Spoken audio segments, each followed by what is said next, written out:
Black African power. What's good? What's happening? A well-organized lie defeats a disorganized truth every time. Woohoo we, man. Y'all already know what it is, man. It's God killing the house.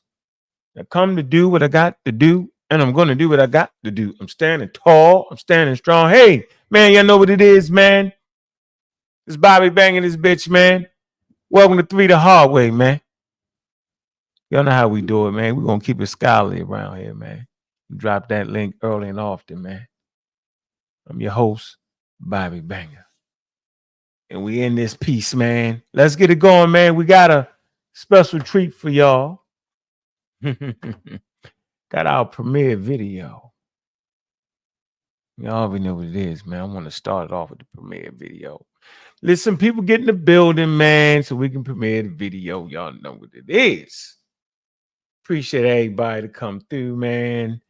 Appreciate all the supporters, man, for real scholarship through the ups and the downs and the clowns that be around.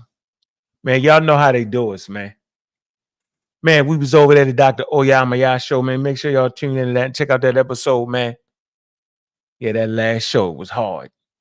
I had to step all the way up. Some people not gonna like me, but it is what it is, man. Man, I like to give a shout out in the moment of silence for the elder Walter Williams. It's been confirmed. He's with the ancestors. We had some good, colorful fights, scholarly fights in the past, right? And I appreciated the competition. He wrote his book, and I'm Raw Squad wrote their book. It was a great conversation, man. We got some videos with the back and forth with the brother, man. He appreciated us, man, and we appreciate him. I remember the first time I actually listened to some of his dialogue, it kind of pushed me in the right direction for my atheism and not believing in Jesus at all. He kind of took it away with the Muhammad and all that. It was deep. It was super deep, man. Brother Reggie, man, how you doing, brother, man? Man, give us a little something real quick about Walter, man. I know you said you had some battles with Walter Williams. You definitely had some battles with Walter Williams of late. Yeah. Well, the great Walter Williams, who is now an ancestor, um, I got a call, I don't know, 2 days ago or so from a brother in Chicago, and it was announced on however he got wind with it because that's their community, and we found out that he has passed. I enjoyed my time with Walter Williams. He uh, Listen, he did not have to talk with me, and he was, um, even though I irritated him, he was happy that someone would actually talk to him about his work. At the time that I was talking to him, his mind was clear. He pretty much maintained his stance, fought it vigorously um, with the material that he had at that time. And he's a factor, just like, let me see if I can find his book. He's a factor of a lot of people of various time periods. You're only an instance of your time periods.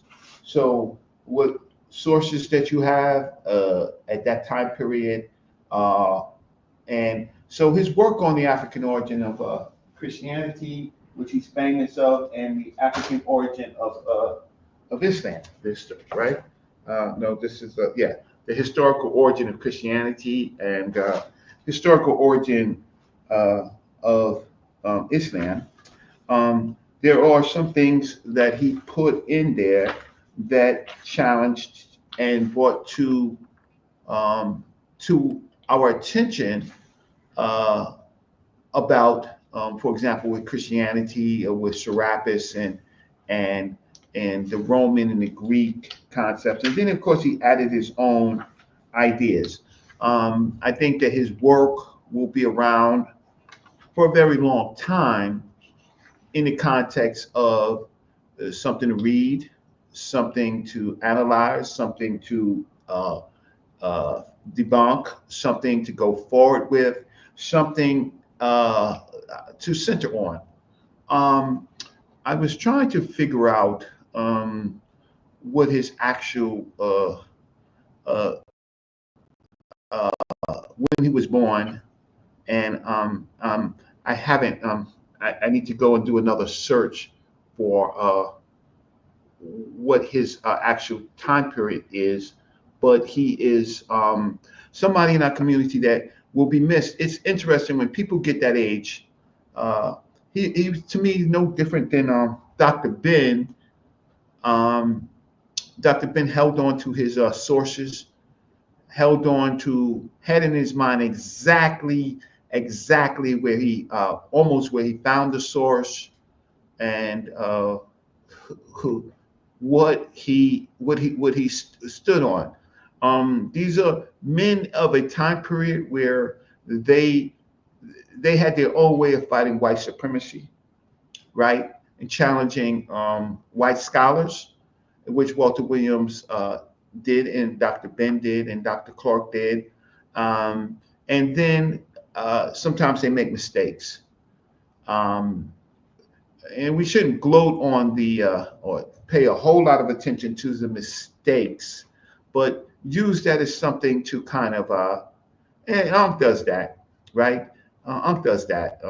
I think we when we get older, we all do, to say that this person was a man of his time, and these are the sources, and basically they hung on to what the consensus was at the time. And then for people who actually live as long as Walter Williams and Dr. Ben and Dr. Clark, Mm-hmm. changes are more gradual than they are with us, right? Mm-hmm. So I'm gonna miss my. I'm one of the few people who, who I mean, his Oh, brother Reggie acting up on Walter Williams, Professor Dr. Walter Williams, the titles that we, yeah, you definitely yeah, definitely had prolific battles with him. Funny as hell. He used to Walter ain't hold his tongue. no, Call you names. Same with me. Funny as a brother Unc. I'm telling you, you know what you're talking about. right, but he enjoyed those conversations because Yeah, he ain't nobody didn't like challenge him. talking to people who did not study, Mm-hmm. right? Yep, he ain't like that. But he ain't gonna let you win. You ain't definitely not gonna win. I'm trying to get his style now. To never let you win style, no matter what. So I'm not gonna wait till the man died and then act like I agree with everything he taught. I definitely didn't agree with the meta nature had not been deciphered, especially when he, continually, talked about Egyptian history. So I don't agree. I ain't gonna wait till he died to mess him up. I'm gonna keep it the same way I kept it when he was living. I just didn't agree with that. But he did actually move me forward with that, man. Look, hey, Gozy, what's going on, brother? Yo, I what's see going Gozy. on? What's happening, man? Peace and love. Hey, man. Salam alaikum and bacon. Hey, salam alaikum. Peace, peace, peace, man. Peace And to the peace to panel. the adder, peace to the adder. Hey, no. This we not. I don't talk. I don't. I don't talk. I don't talk. Religion. I keep that. We at peace. So, peace. Alhamdulillah, mashallah. And I just want to, peace to my brothers and sisters, man. Peace and love to the panel. Mm-hmm. And before I Mm-hmm. speak, I should say Bismillah, but I didn't. So, I'll just keep it Oh cool. man. Hey, Oh, you brother. slipped that in. You Hey, slipped no, that in. no.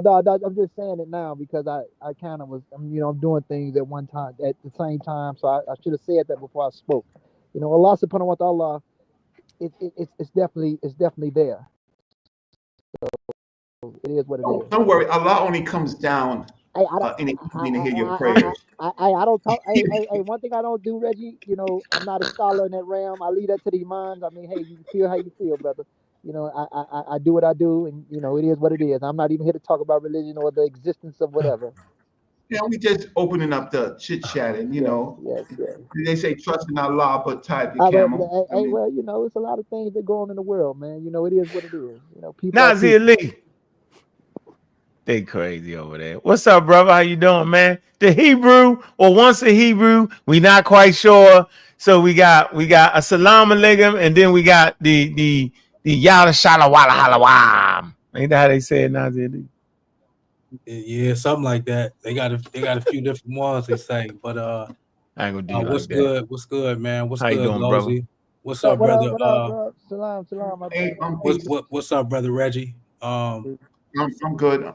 I'm good to hear from you. You too, bro. You know, I like your Solid words on Dr. Walter Williams. Myself, I would watch a lot of his work. I never met the brother, but I would watch a lot of his videos on YouTube. I love the spirit in which he came. You know what I mean? Like in terms of his presence, he had a presence when he showed up. You know what I mean? To speak amongst people. His debating skills were excellent. You know what I mean? So he was the type of person. Him along with the other elders, man, they could sit down. They didn't need a book, and they're gonna take you down through there just off the top, verbatim. Mm-hmm. You know what I'm saying? Mm-hmm. So I think you I seen some videos, Uncle. I think you was sitting down with him back in the day. Oh yeah. Yeah. Yeah. So Yeah. he definitely will be missed, man. So tonight I come in his spirit. Uh-oh. We got some things to get to later. Hey, Hey, brother, beat up. brother, I think they said also that the panel is covered. They couldn't see it. I know the panel covered. Oh, okay. Because that's why it's covered. Why is Because that? we get ready to start the show. Oh, okay, for sure.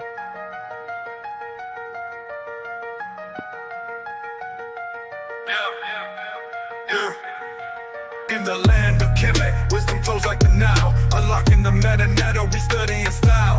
Ancestors whisper as we listen with pride. In the heart of the city, ancient truths collide. No time for the fake, skepticism is real. Free the hard way. Free the hard way. Free the hard way. Free the hard way. Free the hard way.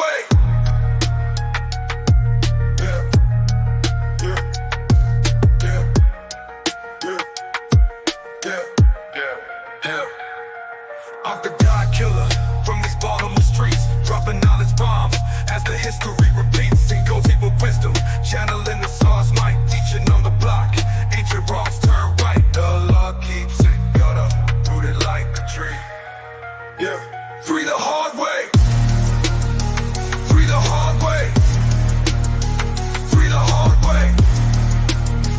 Free the hard way.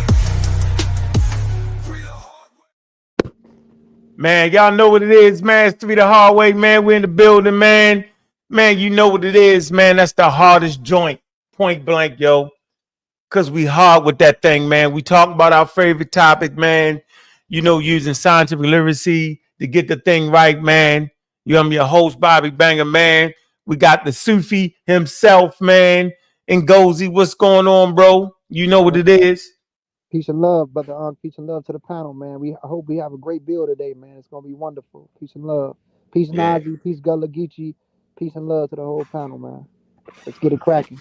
Get it cracking. It Gullah, you need them lyrics is hard, man. You gotta listen to it, yo. It's hard, bro. I know you keep missing it, man. What's up, Gullah, man? You know what it is, what it do, bro? What's good with it, bro? What's good with it, y'all? Good to the panel. Peace to the panel. What's good with it? Hey, man, we in the game, man. Y'all see the title, man. The Merimde culture, man. We right there. That's where we left off at. Nazir, what's up, brother? How you doing, man? Been studying with you for at least 10 years, 12 years, bro. You know what I'm saying? We done seen each other growth and development. Interesting. Always interesting. For sure. What's up? What's up to the panel? What's up to the listening audience? Hope to have a good show tonight. Definitely coming in the spirit of Walter Williams, the gentleman you were speaking on in the pre-show. So I'm coming to his spirit tonight, and because he definitely inspired me in terms of just his presence when he showed up. He showed up. He can take over a room. You feel what I'm saying? Mm-hmm. So, a couple things I want to go back over from last week. Y'all hit me with the fake and shake, but we're gonna get there. Oh man, he trying to get you, Gella. So look, this is what we're gonna do, man. We're gonna premiere this, man, right here, real quick. Then we're gonna get into the show, man. Let me go ahead and premiere this, and let it be known, yo, we protected by the on dome, meaning when the incoming shots with fake videos come at any other family, yo, we will respond with scientific literacy and exactness. When people cut and paste the truth, bro, we gonna stand up to them. They think they was a step or two ahead of us with the video and all that. Now, bro, yo, we taking them apart piece by piece is what we doing. So when you out there scamming and flamming, yo, just know, we here to do what we got to do, bro. We're going to keep it real tight, keep it doing, man. Let's get this out the way, man, and then get into the show, man. The premiere, man, the On Dome production.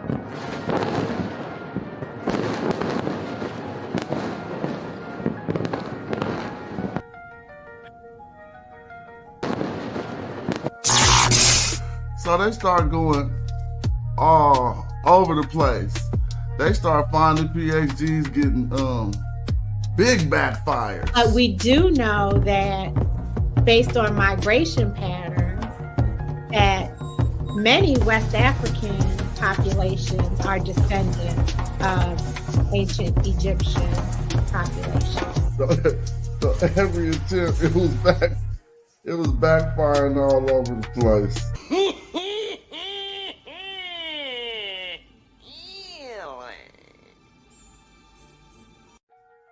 It's so funny. Hold up. Then what happened? Yeah, or in ancient Kemet. Okay. We do know that based on migration patterns, that many West African populations are descendant of ancient Egyptian populations. So the science and the history match up. A few minutes later.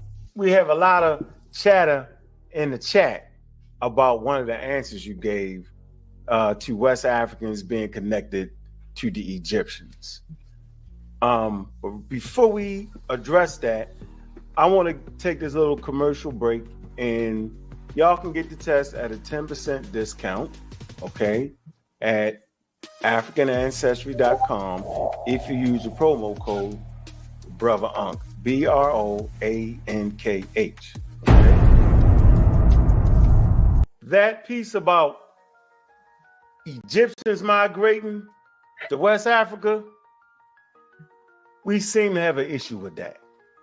Do you have any way for us to kind of look into that kind of, because that's are you talking like during the pharaonic periods, or are you talking about like Paleolithic? Like, what are we talking about? And I know this is kind of out of your scope. You're not a geneticist. I don't know. I want to open up my Nile Valley Civilizations book. Dr. Ben. Yeah, Dr. Anthony Browder. Anthony Browder. Yeah. You know what? I ain't gonna put you on the spot like that. I don't want to do that. I want to stay in your expertise. So I came to this work as someone who had a corporate marketing career. Oh shit! I worked for Fortune 500 brands like Colgate-Palmolive and Sara Lee Bakery, and was responsible for building managing the Colgate-Palmolive, the Palmolive dish liquid brand, to wash your dishes, and pies, the frozen pie category at Sara Lee. Big backfire. But here's the thing. What you got? If we all know, well, that's not true. I know, see? If you believe, I'll get myself in trouble. Don't get in trouble. If you believe in mitochondrial Eve and that modern civilization began in East Africa, yes, then it shouldn't be a leap to believe that there are descendants from Kemet in West Africa. Mitochondria Eve. Yeah, the first, they call her Lucy, the first woman, the first mitochondria. All right, so let me ask you this question. I thought mitochondria Eve was actually from South Africa.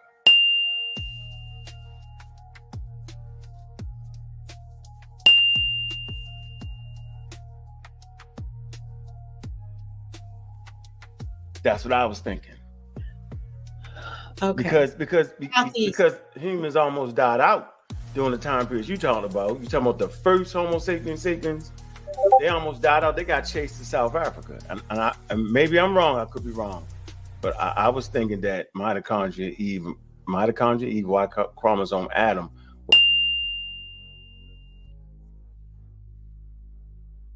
But it came out of that population coming from South Africa. And my understanding is that it's East Africa, but I'm not a scientist, so.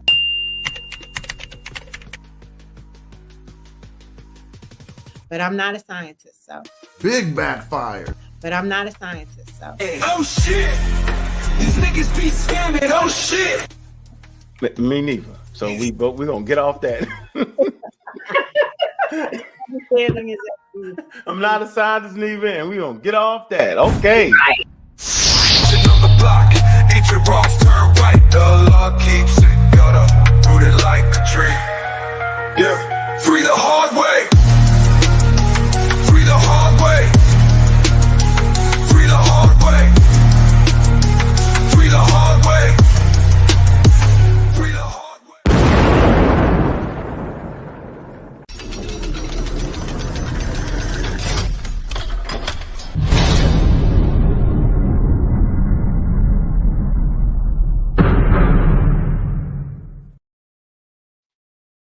Yeah, we ain't playing with these pseudos, man. Anything they can do, we can do better triple times. It is what it is, bro. We got the information, we got the science, the back is yo. We not playing. Keep messing with the videos, taking them and cutting and pasting. See, that's what I don't like here. See, it's fashionable for friends to fight on YouTube with different information. We've all done it.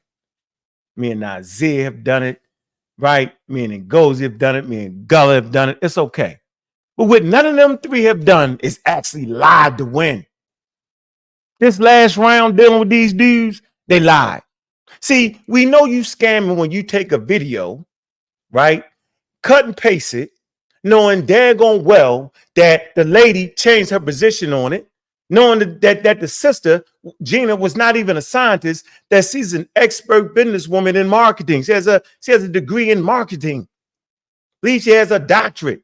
She's serious at that, right? And she actually helped out the brother Rick Kittles. They come together. The business aspect of it, which is really important for African Americans, that business part. The business part of it comes with the genetics, which was the genetic scientist Rick Kittles. Come together and do that. To fraudulently act like she was a scientist, a genetic scientist, then use her clip knowing that her position wasn't solid and she changed it and it was really out of her field. It's fraudulent in the game that we doing here. So I ain't never stepping back, bro. Just to let you know, I'm in it for the long haul, bro. And every time you cut and paste out video, that I'm coming for you, bro. That's just how I do it. Hey, but don't hate me, hate the game. You know what it is, man. What's going on, brothers, man? Let's start our show, Mo. I just want to let them know how the production, I'm saying, is on their head. And if you know what the on dome is, when the incoming pseudos with fake rockets shoot the pseudo rockets, we shoot them out the sky and we will respond with science all day, every day. You know what it is, man. Ain't nothing but love over here, man. Yeah, the war is on and popping. You know what it is. What's going on, man? What we got, man? What's up, Gozy? What it do? That was funny as hell. That was funny as hell, bro. Yeah, that was funny, bro. She said with the Lucy and the mitochondria Eve, that was crazy. Come on, man. Come on, man. Come on, yo. We know. Come on, bro. Oh, I like the production. I like the iron production like that, and I like that song at the beginning, man. That's cool. Yeah, that's what we doing, yo. We got the signs, bro. We don't need to play with these dudes, bro. We don't need to. Nothing disrespectful, and big up to Gina Page, man, and African Ancestry, man. Big up to that company, man. This sister was a great guest on here, yo. I don't appreciate them taking her, I'm saying, out of character. I don't appreciate that. Not at all, man. I don't appreciate, and I appreciate her frankness and upfrontness. Okay, she is allowed to make mistakes, right? But when you coming for me, right, and anybody on the crew, you got to be exact, yo. They always make fun of us. All of us on this panel. All the time. No tired of that, bro. Like I ain't going for you. Ain't gonna bully me with no daggone videos because I'm up for the challenge. So get the crack and get your video game up because mine's is. It is what it is. I thought they would have known that she wasn't a geneticist. or scientists. They know it. Scamming. No, is she a scientist? It's Yeah, crazy, bro. she has handled the marketing part of it, really. That's it. And then African ancestry, that company. Look, man, whatever. All I'm saying is I thought that they knew that she was not a scientist or a geneticist. She's just ahead of the market if you look up her background. So to use her as a reference to say that we connected to ancient Egypt, that don't even make sense. It doesn't make sense at all. Hey, look, it makes sense to them, yo, because they tried me, yo. Don't be trying me like that. Pick somebody else. Go pick a mark out there. That's the same thing with your man. What's name?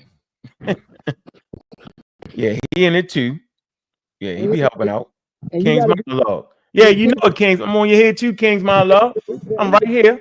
He's a big pseudo. Like I was big dedicated pseudo. Yeah, I was just one of his back chats, and I mean one of his little things on the moors. Blackology is very horrible, bro. It's a disease. I think it sucks. But even for them to show like an Australopithecus or Lucy and show that it's mitochondrial Eve, it shows the level of scientists. I mean the scientific how unscientifically literate they are. Like they're not really scientifically literate to even show that. No, I'm gonna show you what happened. No, she called mitochondrial Eve Lucy, so I wanted to show what Lucy actually would have looked like. Probably. Oh, okay.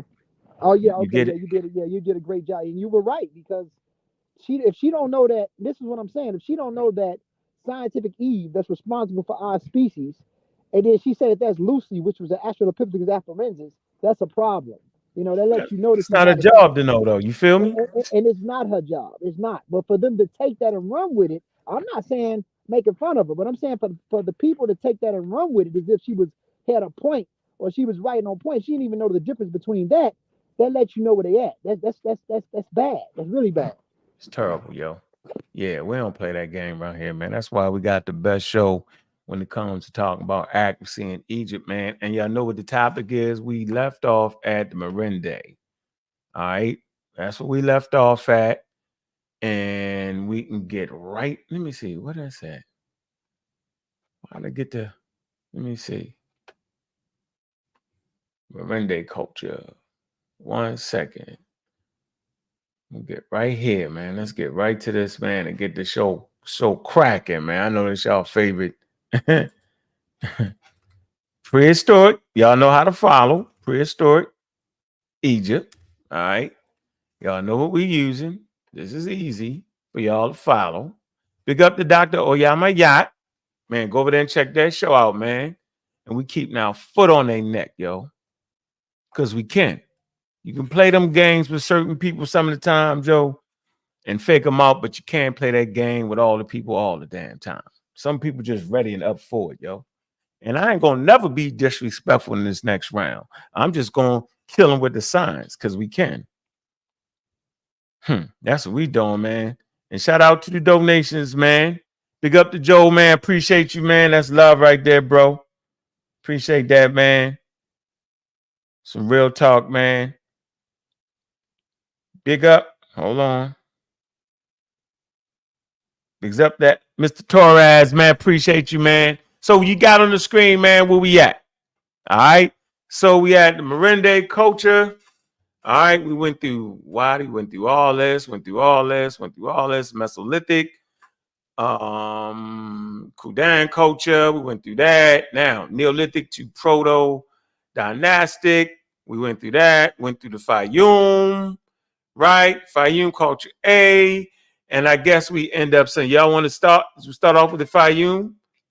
We kind of talked about that. And we was, I think, somewhere right in here, right? Yeah, we got past the Fayum because the Fayum made way for the Merimde, which Merimde. Yeah, right here, Merimde. Yeah. So we right here then.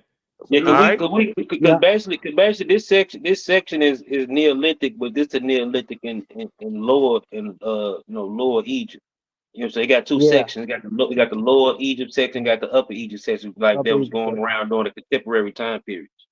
And these people were near Cairo. So right now we in Lower Egypt near Cairo, which is where you have people in a so-called pseudo community that say, "Oh, it's all about Upper Egypt and nothing else came from nowhere else."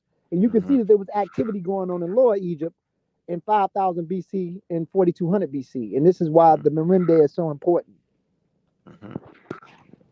There you go, right there. I know y'all can see that. Merimde, right? We're not gonna leave out none of Egypt. Y'all see it right here.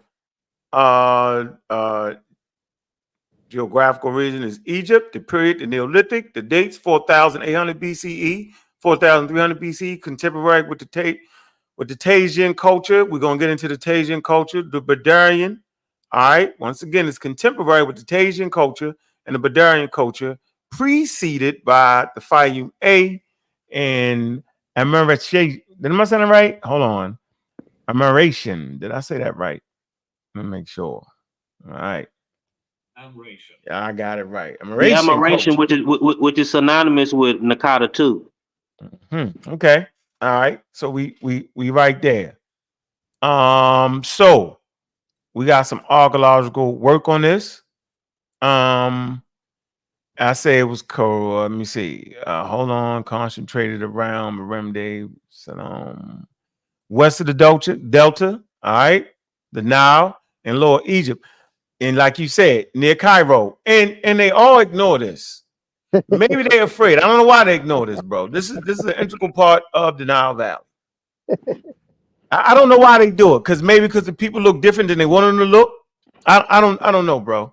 Right? But we're not going to ignore it. We're not going to act like that the archaeological settlements and all that didn't exist. We're not going to act like that it didn't have no value. That's the game we're not going to play in this show. Because no matter what you say out your mouth, right?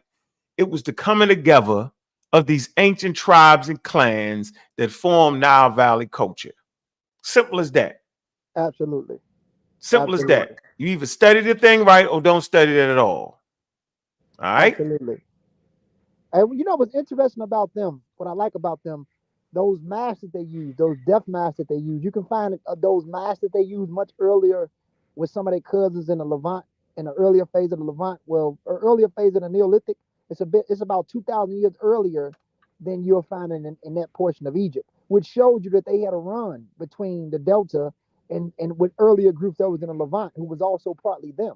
So this is why that Levantine layer, especially Epipaleolithic Levantine and earlier Neolithic Levantine, especially what makes way for pre-prior Neolithic A, B, and C, and the Harithian population that was staying in the Sinai area, you can see a continuity amongst them that's shared all the way to Fayum A, to the Merimde, and then later on as they intermediate and start to mingle with other people south, like the Tajians and the Badarians or the Amarations that you guys just spoke of, which is responsible for Nakata too. You can see the peopling of the Nile, the peopling that makes up for what set the tone for dynastic Egypt. You can see it. It's all right there, shared. And there's a long time continuity with these groups from north to south that's been going on for a very long time. So we just can't say from a pseudo angle it only come from the south. Even in the south, you have different things going on, and we went through that already. So by the time we get to dynastic Egypt, you're looking at populations that you'll find that's there now, or the people there now will be closest to these populations. Yes, they have some introgression. I'm not denying some subtle admixture, but their overall DNA composition still fits in line with the population groups that they descend from largely. And there's a continuity, and you can see it amongst them. And nobody else on the planet is more connected to Egyptians or ancient Egyptians than modern Egyptians. That's just what it is. Yeah, they don't have to deal with it, man. We got the mask right here, and it's one of the earliest human representations found in Egypt. This clay head was designed to be mounted on the end of a staff and may have been used in religious rituals. Hair and beard would have been created by feathers placed in the small holes around the head and face. All right. That is what it is, yo. Part of African custom and African tradition. So we don't do no running around here. We keep it scholarly, man, because we don't want to be looking silly out there, bro. People want to look silly to push their own narrative, which makes no sense, man. I've always been under the understanding, man, that paleontology, well, not but archaeology and anthropology and genetics and the whole 9 yards, yo, is best served for us to go ahead and give the proper understanding of what we're talking about. Anything less than that will put you in a situation where you just sound crazy. and I never want us to sound crazy, bro. You know what I'm saying? Like I don't think it makes sense for us to sound crazy when we have enough information, to put us, right where we need to be. You know what I'm saying? Like if we got the information that can put us right where we need to be, why not be where we need to be? Right? Exactly. We don't got to be afraid of it, yo. So I want to come to the burials. I want to add this part to it. So it's like burials had unique characteristics, different from those practiced in Upper Egypt. See that? All right. So these time periods, man, they had their different clans and tribes, bro. Okay. Right. So their practices was different from those in Upper Egypt, Egyptian pre-dynastic Egypt, and later dynastic Egypt. There were no separate areas for cemeteries, and the dead were buried within the settlements in the flexed position in oval pits without grave goods and offerings. They say in the time of the Mende culture, the place was used as a cemetery. All right. So come right here. Excavations and Merimde burials have yielded a number of skeletons, chiefly those of females. The fossils are generally taller and more robust than later pre-dynastic Egyptian specimens. They say in this regard, the Merimde skeletons are most similar to those associated with the Tajian culture. Okay? All right. What's the Tajian culture? It's important. Okay. The Tajian culture is possibly one of the oldest known pre-dynastic cultures in Upper Egypt. See how we make all these connections? See, why you're afraid to study the Bedouin culture, right? If you're afraid to study it, then you're not going to be able to make the connections you need to make, right? So you can understand the investment in how these people lived in different geographical regions and how their lifestyle was and who they mixed and matched with and why it is what it is. We're trying to get the thought process and understanding of these indigenous people, but you can't do it by just making up stuff. So once again, the Tajian culture is possibly one of the oldest known pre-dynastic cultures in Upper Egypt, which evolved around 4,500 BCE. All right. So we move down here. It says there's no general agreement about the post-Asian culture, and some scholars, since with this Balt Gattel in 1955, have suggested it is a part of the Bedouin culture rather than a separate entity. All right. It say the Tajian cultural group is notable for producing the earliest blacktop pottery, a type of red and brown pottery which has been painted black on its top and interior. I know Nazir had something to say about the blacktop pottery. It say this pottery is vital to the dating of various pre-dynastic Egyptian civilizations. Here's the blacktop pottery. All right. This pottery is vital to the dating of the various pre-dynastic Egyptian civilizations, since all dates of pre-dynastic period are tentative at best. All right. Meaning there's room. Okay. Flinders Peachtree developed the system called sequence dating. So just because Flinders Peachtree was a racist, we know he's a racist. He supported eugenics and all that. That has nothing to do with his dating of pottery. We throw out his studying of the people because he was wild with that, but we keep his dating of his pottery to this day. See, most people can't even get that, don't understand that. Well, just throw everything out. No, in science, if it is what it is. If it work, it work. Okay? Yep. Develop a system called sequence dating through which the relative dates, if not absolute dates, of any given pre-dynastic site can be ascertained by examining the handles on pottery. Okay? So, anybody wants to talk about the Tajian culture? Yeah, I mean, I can speak about that pottery, right? That pottery, mostly all of that pottery, where you have the different variations that, break away from the wavy line and the dotted wavy line and all the various types like that, right? The zigzag, the rocker. You start to see that develop out of the cartoon culture, move up into the Western desert, and you start to see variations of it. A lot of groups' pottery was plain. Some had the black top, so many variations. But Yeah. brother, in the comment section, he says that Ngozi has been acting like those groups are indigenous, meaning the Merimde culture and probably others. I think people have a hard time realizing that not every group in Egypt, Sudan wanted to become urban. You know, you start to see the beginning stages of urbanization as you get closer to the dynastic period. So 5,000 BCE down to 3,000 BCE, you start to see people become very territorial. That's what you just read earlier, something saying that, indicating that. So you start to see these cemeteries start to pop up. Wherever these cemeteries are located, you start to see people basically claiming the area, claiming the territories where their ancestors are buried. Okay. And then also you have groups coming back in from the Levant. You can't get away from that.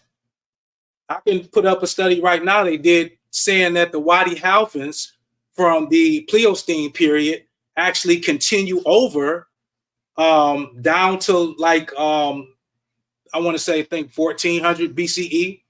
And there are actually two groups out of Lower Nubia today that still live there today.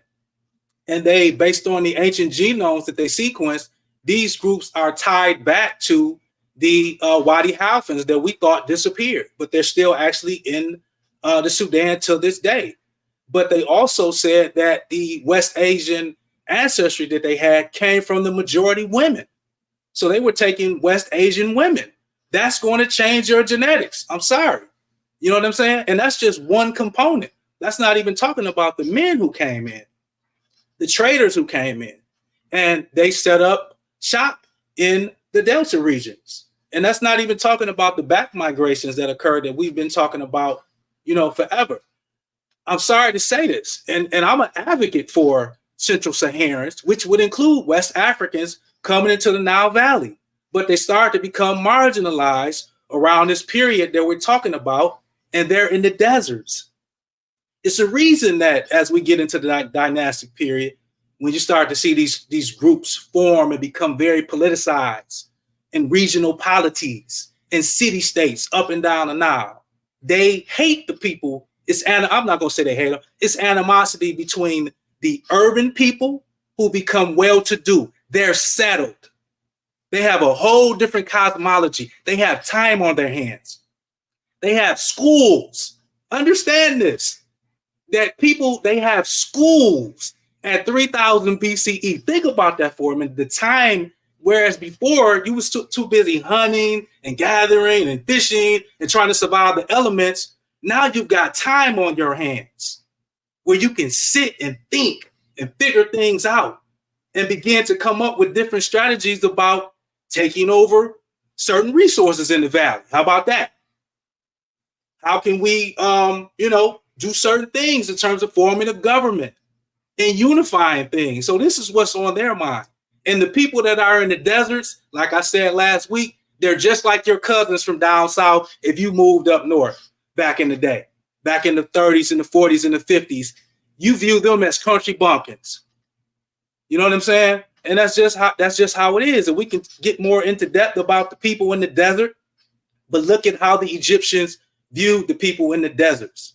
And these were urbanized, settled people along the Nile. Think of the level of cognition. We don't talk about that enough. The level of cognition that it takes for you to go along that Nile, survive, become settled. Where did this level of cognition come from? It's not to say that it wasn't always in Africa, but these people were farming for over 10,000 years at this point. Think about that. They were settled. They had time to think and do other things other than survival. If you work all day, some of you got 2 jobs out there. When you get off work and when you're at work, you don't have time to think about nothing else but work. And you pray for the day that you can get out of that situation when you got 2 and 3 jobs so you can think about doing something else other than being a zombie. Okay. Another group in Africa that had that level of cognition at a very early stage or during the Paleolithic was the Iberomaurusians. They had that level of cognition, which is why they basically colonized all of North Africa, extending over to Egypt. Okay. So, I think people just miss it, man. They want to view everything as black, black, black, black. You know what I mean? Or African, Africanist, E markers here, this, that, and the third when it comes to Egypt, but you got to understand who you're dealing with. You're dealing with other regional powers as well. And it is what it is. You can't get away from that Levant. They had been farming for over 10,000 years at that point when we get to the close to the dynastic period. Okay. So that's a high level of cognition. They can out-strategize your ass. They can outthink you. They can create better weapons than you. You know what I'm saying? And Africans wanted to just live their lives. A lot of them did.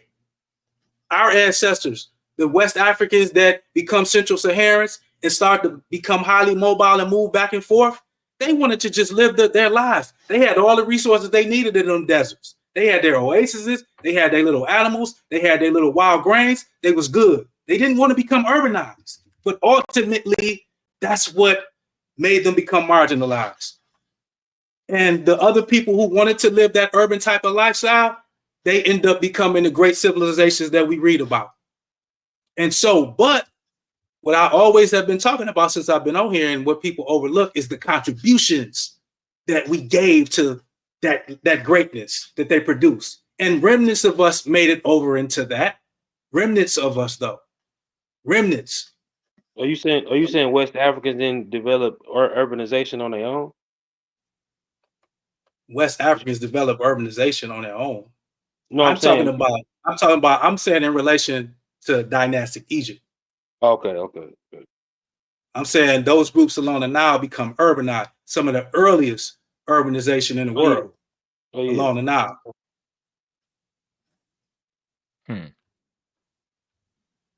One second. So I don't agree with half of that stuff you just said there, bro. I just wanted How could to you not agree with this one because I just don't. What part? For the record. Now, I want to talk about what I do agree with. Okay, let me start with what I don't. I don't agree with you characterizing West Africa. I need specifically because you got Northwest Africa. You know what I'm saying? You got Central West. You got different. We need to be very concise. You know what I'm saying? And our depiction of West Africa is important because people will take that statement, right, just like they did in the video, and make when you say West Africa, most people think about Ghana. They're not thinking about Mauritania. Okay, it's a different population. And with your eyes, the populations look different in Mauritania than they do in Ghana. You know what I'm saying? There's a different mixture of African there, both indigenous, right? Different cut on it. So people always ignore that. You know what I'm saying? Like they do what Europeans do. They draw this damn line, and the people up here ain't Africans. In North Africa, they're not Africans, but the people below that area are African. Like I ain't doing that. What I will talk about is that I've always said that people are temple centric. That's all they talk about, bro. They don't talk about the populations that don't live in near the temples in the city areas, right? They don't talk about that, right? A lot of your ancestors would have been in the Deseret area, right? And the population ain't just living near the damn temples, right? And that's a fact right there, bro. And so if you look at the work of Stephen, go ahead. What was you saying? Stephen Copeland. Go ahead. What was you saying? I'm just saying in a lot of cases, why would you want to? A lot of us would be happy right now. You purchased some acres. We was talking years back. You purchased some acres of land, right? Correct. I was looking at purchase some acres of land at the time, 10 acres, and I was sick. I didn't get it because I was being cheap. I didn't want to pay the price. He was playing. You know what I mean? Like, oh my goodness. I seen it. I was like, yo, get that. But I was gonna say, but West Africa, you know what I'm saying, independently did have its own urbanization, you know what I'm saying, along like the what they call the upper Delta Niger, you know what I'm saying, region. You know what I'm saying? The Niger Delta region. And around like the Techet culture. If you look at those stone, you know what I'm saying, brick, city layers, city outlines. I'm not even gonna go there right now because you're talking about people living in rock shelters, people living in, you know what I mean, refugiums. We talking about it always wasn't that though, bro. If you talking about the Green Sahara, it always wasn't no rock areas. It was green parts of there too. It was different. Yeah, Different but when you say urbanization, these groups are isolated by themselves. You did certain areas. Depending on what area you're talking about, bro. You had a whole different. You had different. What area y'all talking about right now? What y'all talking about? I'm trying to figure out. I'm trying to figure out. He's saying urbanization. Okay, that's something to look into then. What area? The Tetra culture, you know what I'm saying? West Africans, you know what I'm saying? Where it Okay. started the markets and all that, you know what I'm saying? Oh yeah. I'm never going to think. West Africa developed their own urbanization. Of course. Yeah, I'm not what gonna time play that period? crazy. Hold on, That's what a time crazy period game. is this? What time period, That's Gullah? crazy game. I ain't doing that. Just for something to look into. What time period? The Tetra culture at least go back around like what 4500 BCE. Okay, so we talking around 2000. Okay, so we talking about after the dynastic period.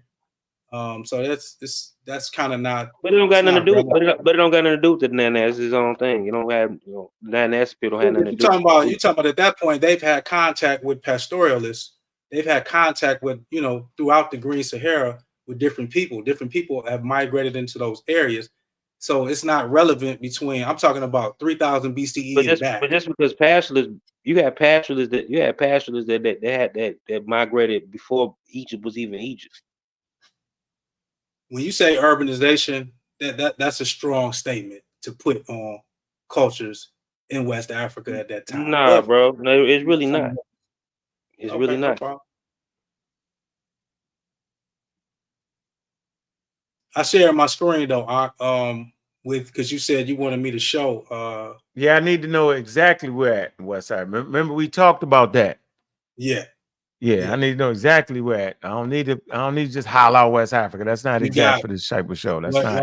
When I say West Africa, what do you mean? This is what I'm talking about. You got that? I like that book you sent me. Yeah, it's a good. Yeah, that book. What that book?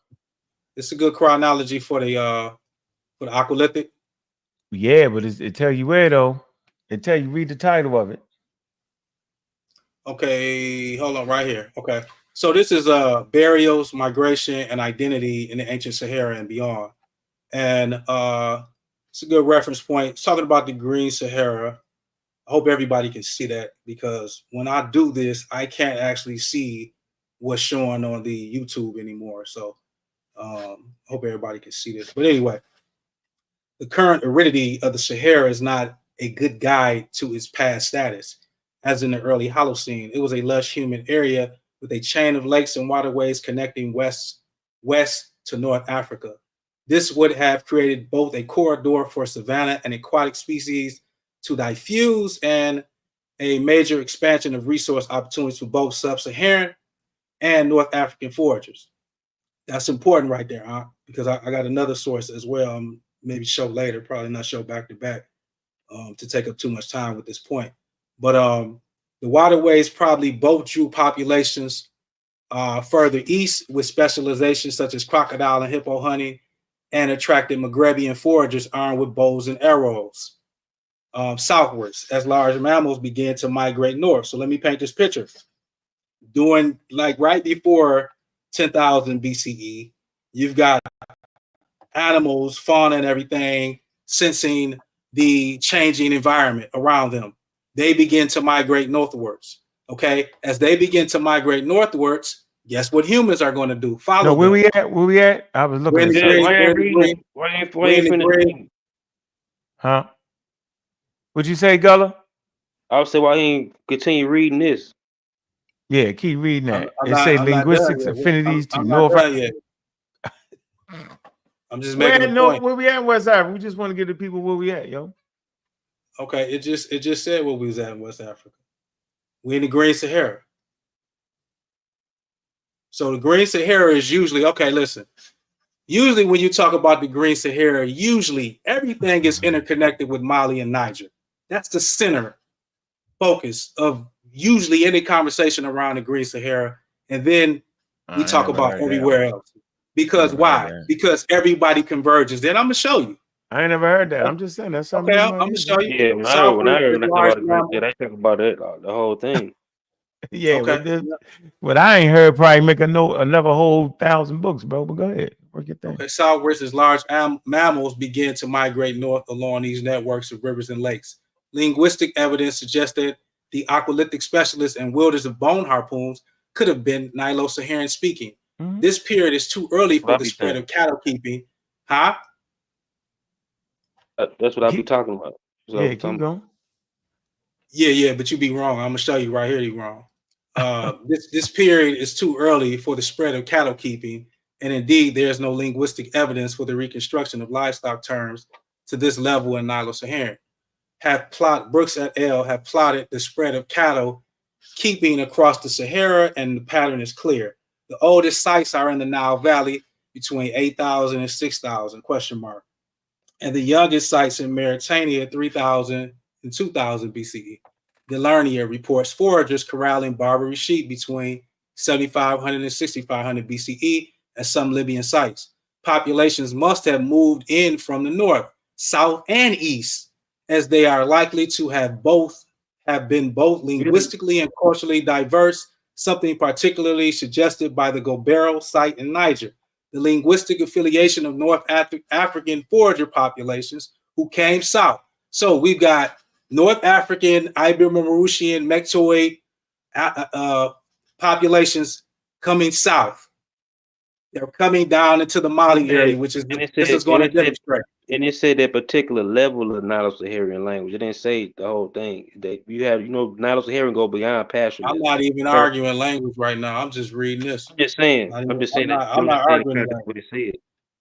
Okay, I What have you no talking about? problem. The linguistic I have no problem with that.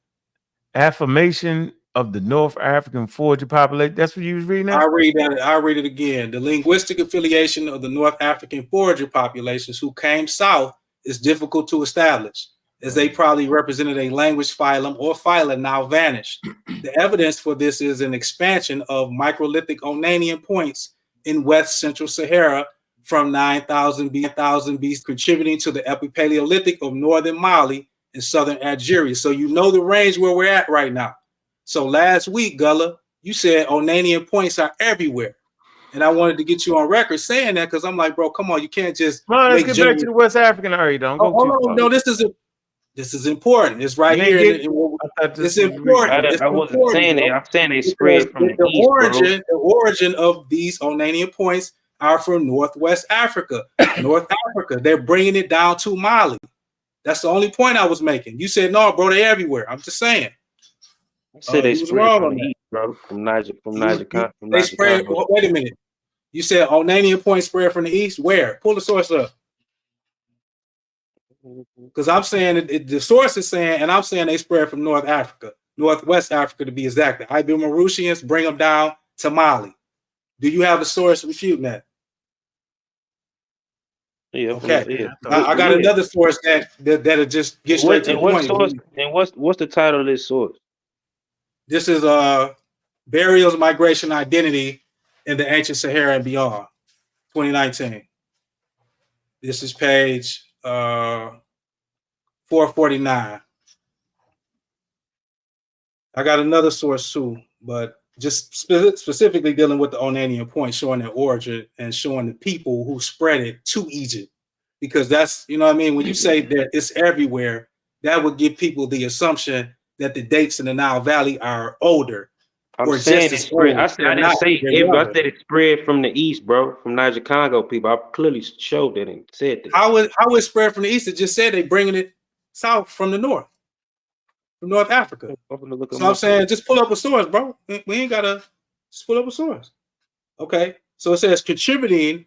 It says the evidence for this expansion of microlithic Ounanian points in West Central Sahara, 9,000 BCE, contributing to the Epipaleolithic of northern Mali and southern Algeria.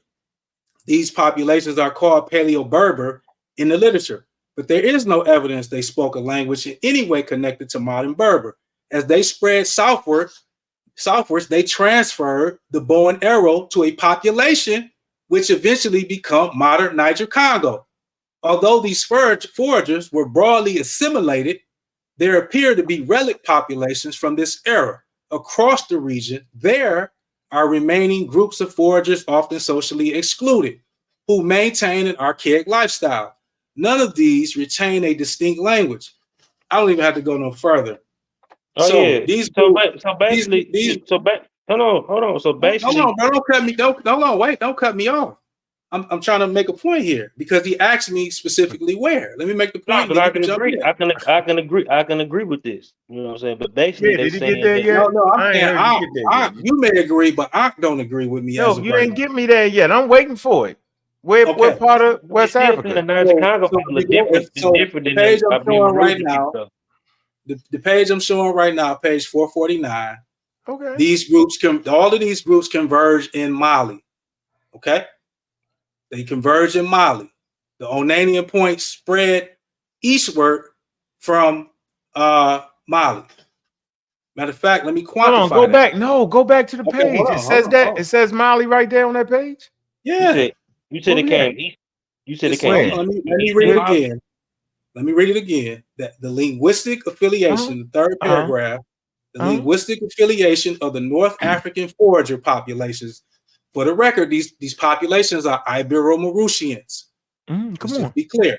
Who came south is difficult to establish as they probably represented a language phylum or phyla now vanished. The evidence for this is an expansion of microlithic Ounanian points in West Sahara, West Central Sahara. It say West Central Sahara, yo. We gotta say. I'm just saying. So you know where we at, right? No, don't say West. Say West. That's where we at. We're in West Okay, Central. West Central. So what is West? Hold on, wait. What's West Central? What's West Central Sahara for the audience of the panel? We're gonna pull it up. We ain't gonna play. So they saying that the Iberian Mauritanians gave the idea of the points to the proto Niger-Congo people. They bring the technology southward to the into North Mali, and you know what I mean. Either it becomes the Ounanian, but they merge with the cultures that's already there. Simultaneously, that's what I'm saying. It just said it. Yeah, it just said it merged it with the people that will become the Niger-Congo speakers. Yeah. It's more to it though. It's more to it though, Gullah. It's also you got a group coming from the south that it talks about. Remember, it said have moved in from the north, Ibero-Mauritanians. A group moves in from the south. Who is the south population? We already that's what it just said. It just said the people that will become the Niger-Congo speakers, and the people that come from the south.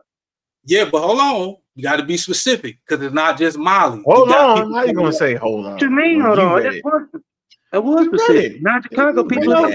I said you are correct. Why you think I'm talking to you, Gullah? I'm not. I'm just speaking in general. I'm just saying we got this though. Why would you think? I just wanted to listen to the audience. You hollered out West Africa, but in actuality, you're talking about West Central Africa. Why you think when people talk about Egyptian population, I said Northeast Africa? Because I don't play with geography. I don't like to play that game. Why do you think I would agree with that? All right, if I say Northeast Africa, it makes sense. What part of Africa am I talking about? Northeast Africa. Yeah, which is the furthest extent eastward you could go. Right, so you gotta say it though. Can't just say North Africa. So if I say Northeast Africa is part of North Africa, but when you say Northeast Africa, it puts me where I need to be. That's all I'm saying, bro. Now, if I say Central Sahara, even though Mali and Niger is still included, but it may exclude some people that participated. So I have to say West. So I have to say West. Don't exclude the West. No, why don't just holler out West? No, why do some of your ancestral populations potentially like that? Why do them like that? Why appear as if we trying to hide something? That's all I'm saying. What we trying to hide? You weren't trying to hide something. I don't know. It's just like why the emphasis on West Central Sahara? It just seems like it just do something to people when they hear that. I don't know why. Hold on, what you say? No, the West Central Sahara don't do nothing to it. It's the West Africa to do something to it.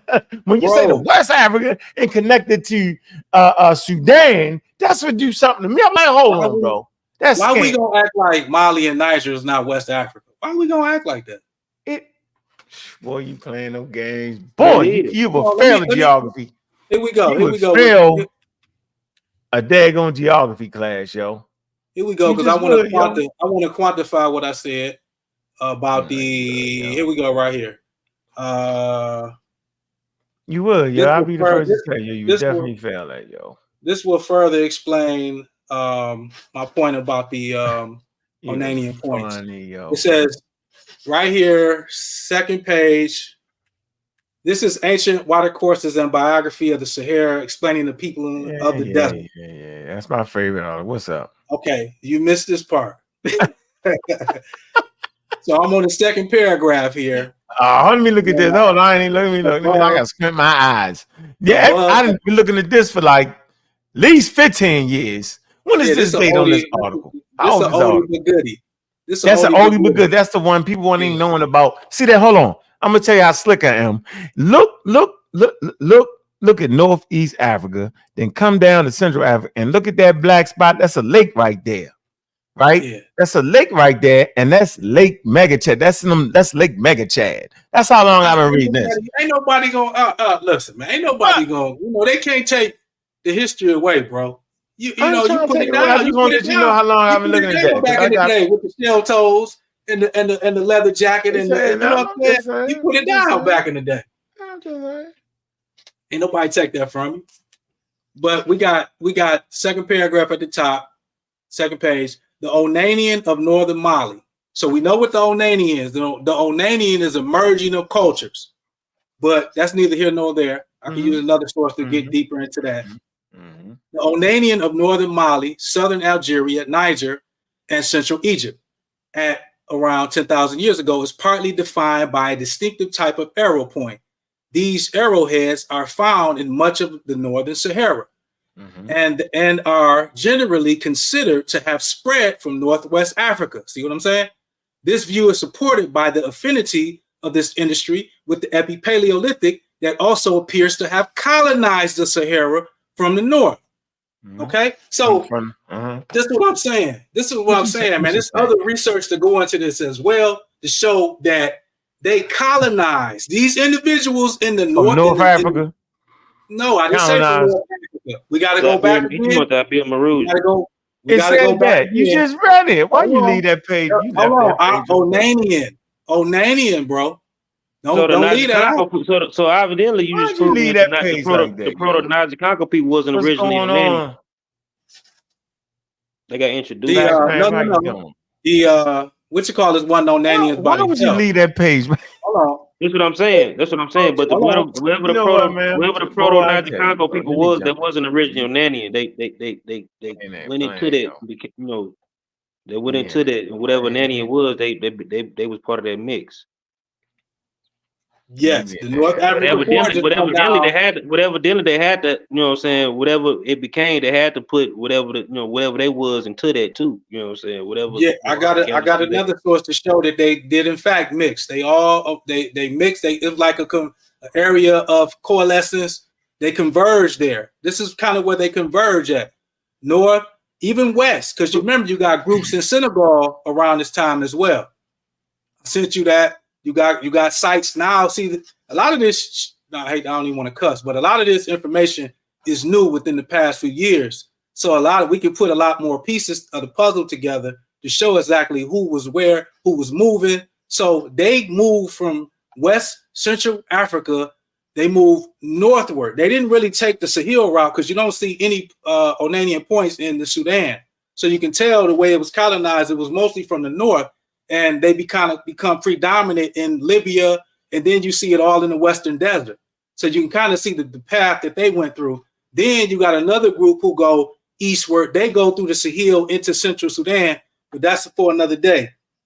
Kind of spoke on that the past few weeks, but nobody getting it and seem to look at me like I'm an alien and certain things I be saying. Right? We think you're an alien when you got it. When I say read that again, you go 30 slides in other direction on purpose. You talk about the population came from north to south. That's what it said, right? Yeah, let me go back again because I keep trying to. My mind is going right somewhere. There. Go back. Nah. Right here with the rivers. Right here. That ain't what that. The other one that you claim you went because you dove real fast. No. But I'm saying it's saying the same thing. It's just going a little bit more in depth.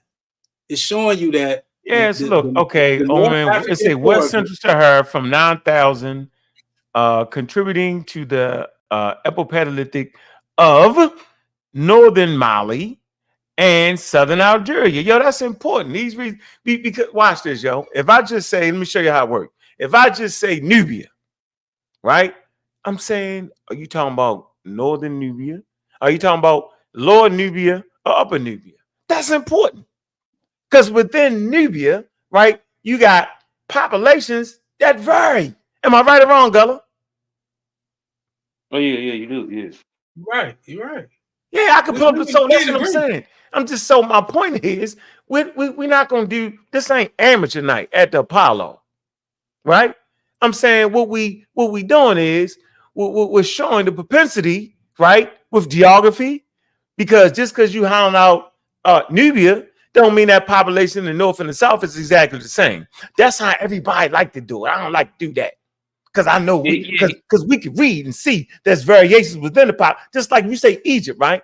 I don't like to say all of them is dark skin or all of them is light skin, all of them, because that wouldn't be representing the true population of Egypt. That's all I'm saying, bro. He basically break it down an area confluence during the green phase, doing like the northern edges of, like, you know what I'm saying, west, modern West Africa, and southern, like in southern edges of modern day Northwest Africa, where these groups met up around these lake oases. You know what I'm saying? They introduced each other to different cultures. You know what I'm saying? The people, the proto Niger Congo people who came from the east. You know what I'm saying? Some of the Nilo-Saharan groups who came in. You know what I'm saying? During like they came into Central Sahara around 6,000 BCE. You know what I'm saying? Parts of the Kifian culture, and then Ibero-Mauritian culture that came in. You know what I'm saying? From the north. You know what I'm saying? Introducing these different cultures to each other. The reason I got to disagree with you right there, Gullah, is because that's not what some of these archaeologists and linguists are saying. They're actually trying to encompass all of these Central Saharan and West Central Saharan cultures. That those cultures that merge right there, they're actually trying to hijack all of that. Because you got to remember, and I'm gonna go up here. This is part of what do you mean? What you mean? Hey, I'm gonna show you.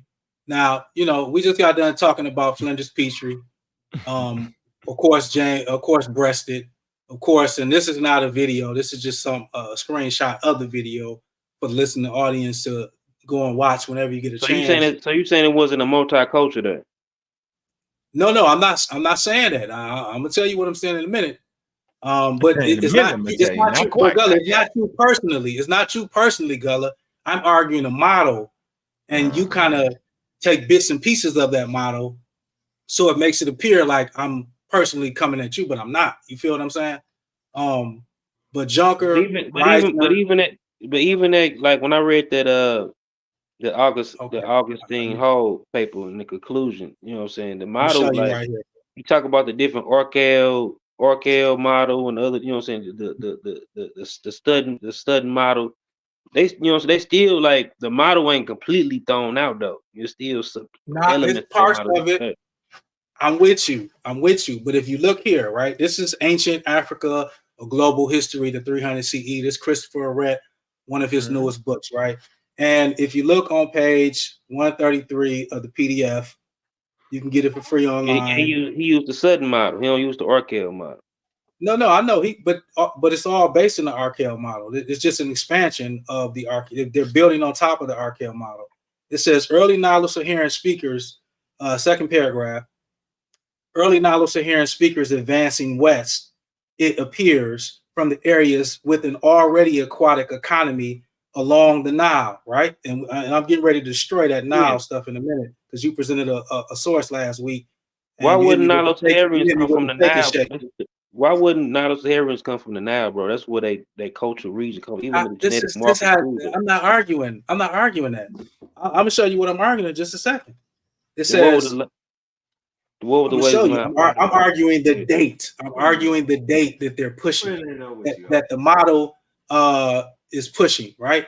And so by default, they try to act like certain cultures is something that they're not. But let me finish here, because I'm gonna give you the date. It says early Nilo-Saharan What, you still on speakers the advanced book? in What West. page? What page? You in the free PDF, man. Pay for that work, man. What you?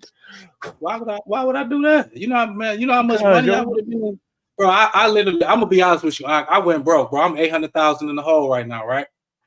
I just got my first contract this week. I've been documenting on my channel. What you doing? What for what? What you doing now? Because I got a security agency.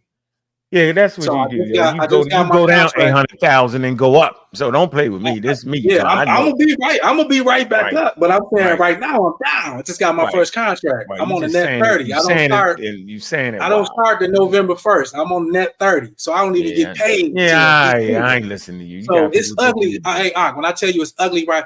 Woo-hoo. It's ugly. I know you used to it though. But a hustler always gonna bounce back. You feel me? Yeah, you're a hustler. You sell car, whatever the hell you gonna do. I ain't tripping. You know. Yeah. So right now I'm getting the free PDFs, bro. I ain't gonna hold you up. Good angle, man. I've talked shit. I can tell you how to get that shit. And I might buy say 188. 133. Oh, okay.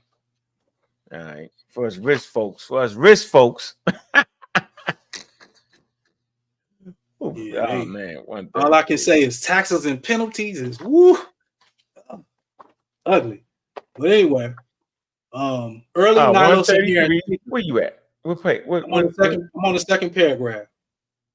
And several far. No, that's not it. Nope. Like early Nilo-Saharan speakers. Mm-hmm. The mid. So even though I didn't give context, because people probably lost right now because they don't. I ain't lost because I know you. No, I know you and Gullah, y'all. You know what I mean? Where you at the mid Holocene phase? We're at early Holocene. Is that below that? See the mid Holocene phase, driver climate in the later 7th to 6th millennium. That's the area up above that. No, I'm below. Look, you see the area where say aquatic civilizations of Middle Africa on page 133. I'm on what you on. I'm saying if you look at 133, there's a second paragraph there. See it? The mid Holocene phase. Oh yeah, no, I'm up above that. I'm sorry. You're above that. You're the Lake Mega Chad, my favorite spot. I've been talking about for damn near 15 years. Right below that. Below that. That's Tiberius. Yeah. Early Nilo-Saharan speakers. Yeah, where we going with this? Like, come on. Okay. Early. Hold on. Freeze for a minute. Freeze. I want to show you something. Can I just please read this? Read that, and I'm gonna show you. I just wanted to show you something before you read it. Stop the freeze before you read it. 30 steps ahead of you before you read it. Look, boom. You see this, right? Look. Hold on. I gotta get out of my screen. Hold on. No, don't get out of it. Just keep that. I'm gonna keep it there, but I still gotta come. Keep that. Okay. You see that? I go to the person that wrote the damn paper. I go, see, he's using this work. I'm going to the work. All right. Just to let you know, I was already there. I knew you were trying to do it. I said, I can smell them coming. No, it don't have nothing to do with that. Okay. I won't let you know. I won't let you know. The only reason I'm reading that source is because I'm just trying to establish the date. No, I got the book, but I know the work he used. I want to read the work he using. If it ain't his work. Okay. Fine. Okay, do this then. No, don't move. Go back to 9,000 BCE. No, go back. In that book, okay? Go make it big. In the article that he's using. Let me go back up. Don't move that page. Oh, stop. Right there. There we go. Now read it. Go ahead and read it. Early Nilo-Saharan speakers advancing west. It appears from the areas with an already aquatic economy along the Nile. I agree. Were the probable bearers of this new economy. Already in the 9th millennium BCE, they would have been advancing around the new waterways and around Lake Magachad, bringing with them their intensive, highly productive foraging economy based on the catching of large catfish, such as Nile perch, and on the hunting of the hippopotamus. That's, to me, is bullshit, because that is an extension. Hold on, bro. You're gonna try to do it. That is some bullshit. Gullah, did you say how is bullshit, bro? Don't worry about it, Gullah. You're saying, hold on. You're saying I didn't say what you read said it. No. I'm saying Aret. Already at 9,000 BCE, Aret is saying that they're damn near to the Central Sahara to Niger, you to just Mali, said to this these man is places bullshit, yo. at 9,000 BCE. Look at the date. So this is an extension of an earlier model. You got Yo, different you ways. You know, you wild got different out. ways in the Saharan groups, bro. Yeah, he It ain't wild. just Yo, you one. wild and It I ain't ever just thought one you group. was, yo. You got variety. You got So, variety in the Saharan groups, bro. Hold on, let me what say you this. said earlier, Gullah, was on point. When you said around 6,000, I agree with that date. That's around the movement of pastoralism. I agree with that date. No, But when you say, bro, all Nilo-Saharans wasn't pastoralists, bro. You had some that was still hunter-gatherers too. I'm not saying they all were pastoralists. I said Some lived pastoralism is moving. an aquatic lifestyle. Some of them didn't pick up agriculturalism until later, until their cousins picked it up and introduced it to them. Like the That's not Central, my point. Sudanians. The Central You said Sudanians you gave didn't a start date off with of 6,000. like the Central Sudanians didn't start off with pastoralism though. I know that, Gullah. I'm saying you gave a date that was more moderate. You said 6,000 BCE was when they began to move that way, or word that way, however you want to put it. Yeah, doing probably like the mid Heliocene. But I'm saying, so you don't find 9,000 BCE to be problematic, and I'll show you why it's problematic. Hold on, bro. I'm just saying, yo. That's why I pulled up. That's why I cut you off at the pass. So I'm like the posse. I knew which way the posse was going. So I say, let me show you this first. Remember I said that? Because So they date that site based off of volcanic ash, yo. Don't hate me, hate the game, yo. You don't be mad at me. Come on, let me get some popcorn. Come on, go. Right here. They date the spot. Look. Dow Mechanicus. I want to say this right. Hold on, yo. Deposits. Yeah, 9,000, 6,000. They ain't too far. Hold on, I want to say this right. That's postulated. They ain't too far from each other. Dow Temastris deposits. Okay, in the two crater paleo lakes of Tura Natron. Damn, that's a wild. Tura Natron. Hold on. Wonder what language. Natron. It's a natron lake. Tel Natron. All right. Hold on. At Pictusidi and Irakura at Iman Kasan. It say the two records covered the period from 9,500 to 4,500 BP. Climate of paleo-environmental changes during this period were inferred from diatom assemblages. Okay, interpretations of variations of oxygen isotope compositions, right? Reconstruction of lake water conductivity from diatom-based transfer functions and estimates of the lake water balance. They talking about isotopes and weight, and you're gonna dive up here and say, nah, that ain't it. Yo, it's coming to and they're using volcanic ash, the reconstruction of Tiberius volcanic mischief in the Central Sahara from a well-preserved diomacris deposits. When you gonna get to the Egyptians coming around? I gotta get you to the Egyptians. You dove in on the date. I want to keep our dates right. You in the Chad Basin. I just want to keep the dates correct. Yo, you diving. You won't point up. You won't point with the environment. We're not. Who's arguing the environment? You just argued and said that date wasn't right. And I'm telling you how they got the date. No. I said the spread of these individuals at that date is incorrect. That's what I said. Yeah, Man, that's what I said. I'm not arguing the environment or anything like that. What this is presenting with the isotopes. All right, but listen, stop. Hit the brakes right there. Hit the brakes right there. So the point I just want to bring here, bro, is that you do that West African thing in there. You was really talking about the Western Sahara, right? West. We talking about West. You was actually talking about the Western West. God damn. First of all, at the early Holocene, a lot of those people coming from the South that's coming from West Africa aren't even our direct ancestors. So let me be clear on that. First of all, Ihu Aleru. About the Western Sahara. Go ahead. Hold on. Ihu Aleru, potentially Shamlaka, even though they're at the 5,000 BCE date, and there's a big gap between the earlier Shamlaka and the later Shamlaka, right? I'm saying potentially they could have came into the Sahara too, potentially, but we know the groups from Nigeria did. But at that point in time in history, at 10,000 BCE, those are not our direct ancestors. Our ancestors are already in the Green Sahara, the downstreams of EM2. They're already in the Green Sahara. Okay, so we're already there. And another thing is that the Ounanians, it seems to be based on genetics with the Ibermaurutians, them having that 30 to 40% sub-Saharan component mixed into them, right? And then us as well having that Ibermaurusian connection in our ancient ancestral past based on genomes, right? It seems that we move with them. When they were moving across North Africa, it appears that subclades of EM2 downstream were moving with them. Okay, this is why you see these outlayers still to this day in Southwest Libya with the Germantines in the Fezzan. You see these, and you wonder, like, damn, how did these groups get in Algeria? How did these groups get in Western Libya? Well, go back to the early Holocene. You can see the movement of the Ounanian points. You can see the ablation. You can see the Lebrets.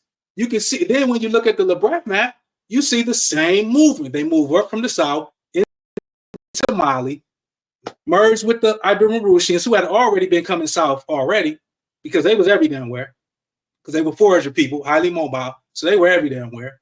And then these groups go eastward.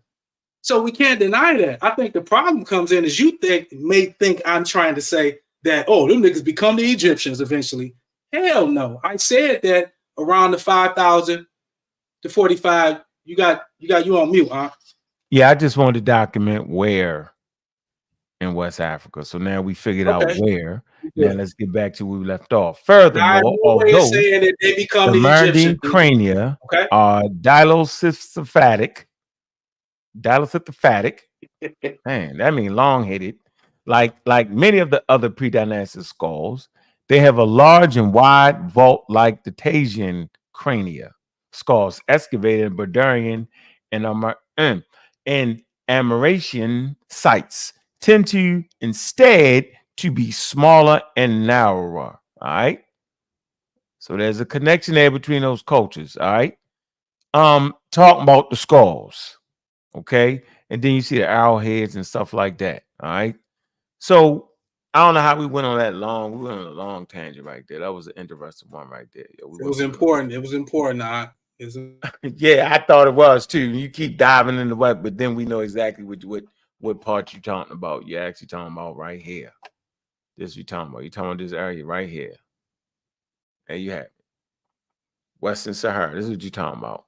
All right. Just wanted to make sure we know what it was. Not that far though. Well, but that's included. That's included. But the map. It was West Central Sahara. Oh, you want to do the West Central?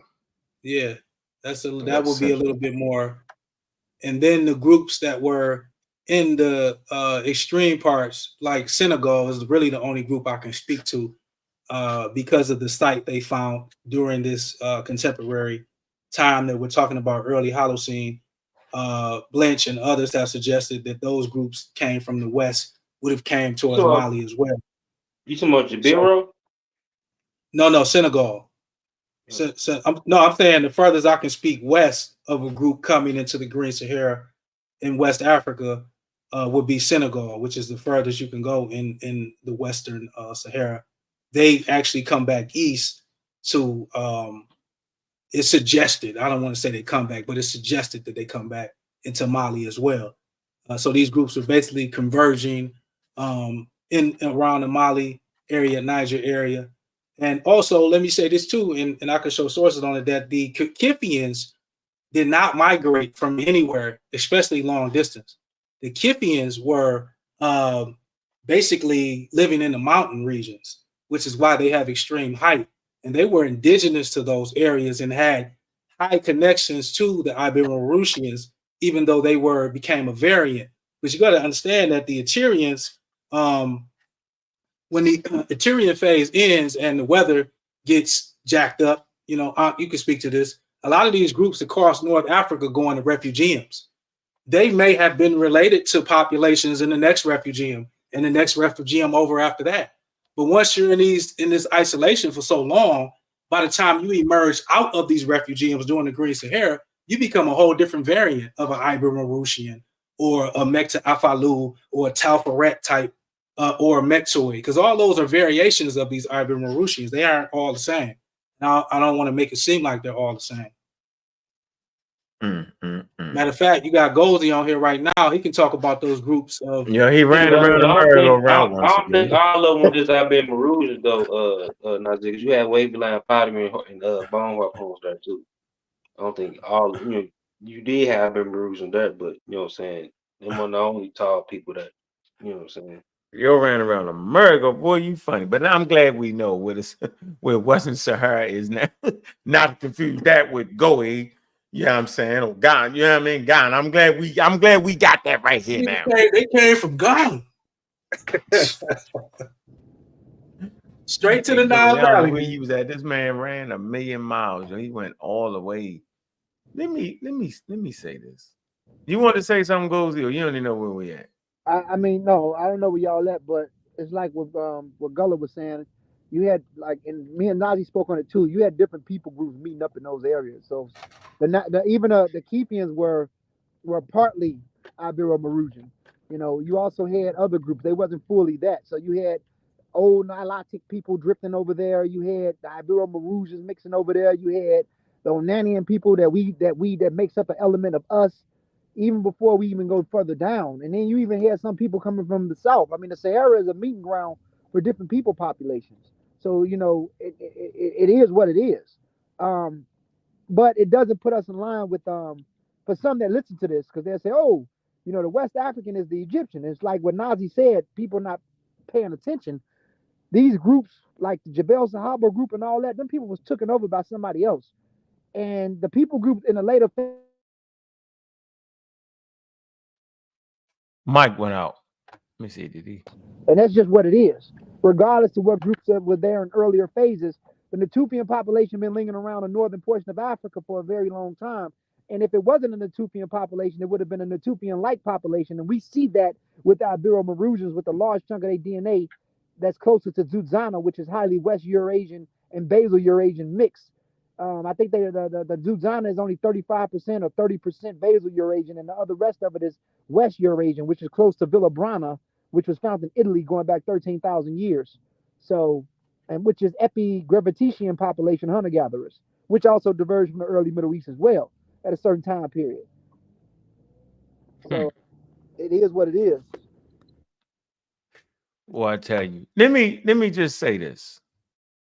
So there's always in this community been a fight for West Africa, bringing them to Egypt, and you hear these stories with African kings talking about they came from the Great River, not knowing there's thousands of rivers from them, especially during the Holocene and the Green Sahara, from daggone Nile Valley and all that in between. And the Sahara, rivers everywhere. Hey, we come from the Great River. Which one, bro? We got our custom and tradition. That's modernized West Africans talking reckless. That ain't no ancient story, right? So the idea that real evidence, okay, links the ancient Egyptians from the old kingdom to the new kingdom, okay, brought by culture and trade, right, or brought culture to West Africa is a bunch of malarkey. And they're always trying to do it, okay?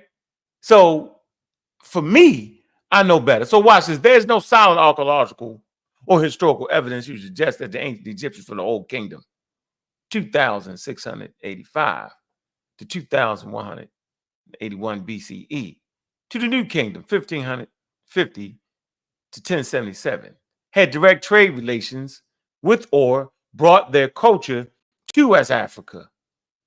Simple as that, bro. So we need to stop that. You got geographical barriers. The vast expanse of the Sahara Desert, okay, made travel and communication between Egypt and West Africa extremely difficult during ancient times. The domestication of camel, which affiliated trans-Saharan trade, did not occur until the first millennium. People don't talk about those pack animals like that, okay? Well after the New Kingdom period. See, I forget about that damn camel, which is essential to traveling. Trade networks, Okay. Why the camel? Because they carry their own water, as opposed to the donkey. We can detail the donkey trade, okay, to Chad. We can bring in archaeological evidence. We can do that next week. That's easy work. Trade networks. Ancient Egyptians had established trade routes with neighboring regions such as Nubia to the south and the Levant to the northeast to Punt, believed to be the Horn of Africa. These connections are well documented through archaeological findings and historical record. However, similar evidence in direct content to West Africa is very lacking. Culture influence. While Egyptian culture did influence nearby civilizations, there's no hard evidence of Egyptian artifacts, writings, or archaeological styles in West Africa from these periods. West African civilizations developed their own distinct cultures and societal structures independently. That's what Gullah just talked about.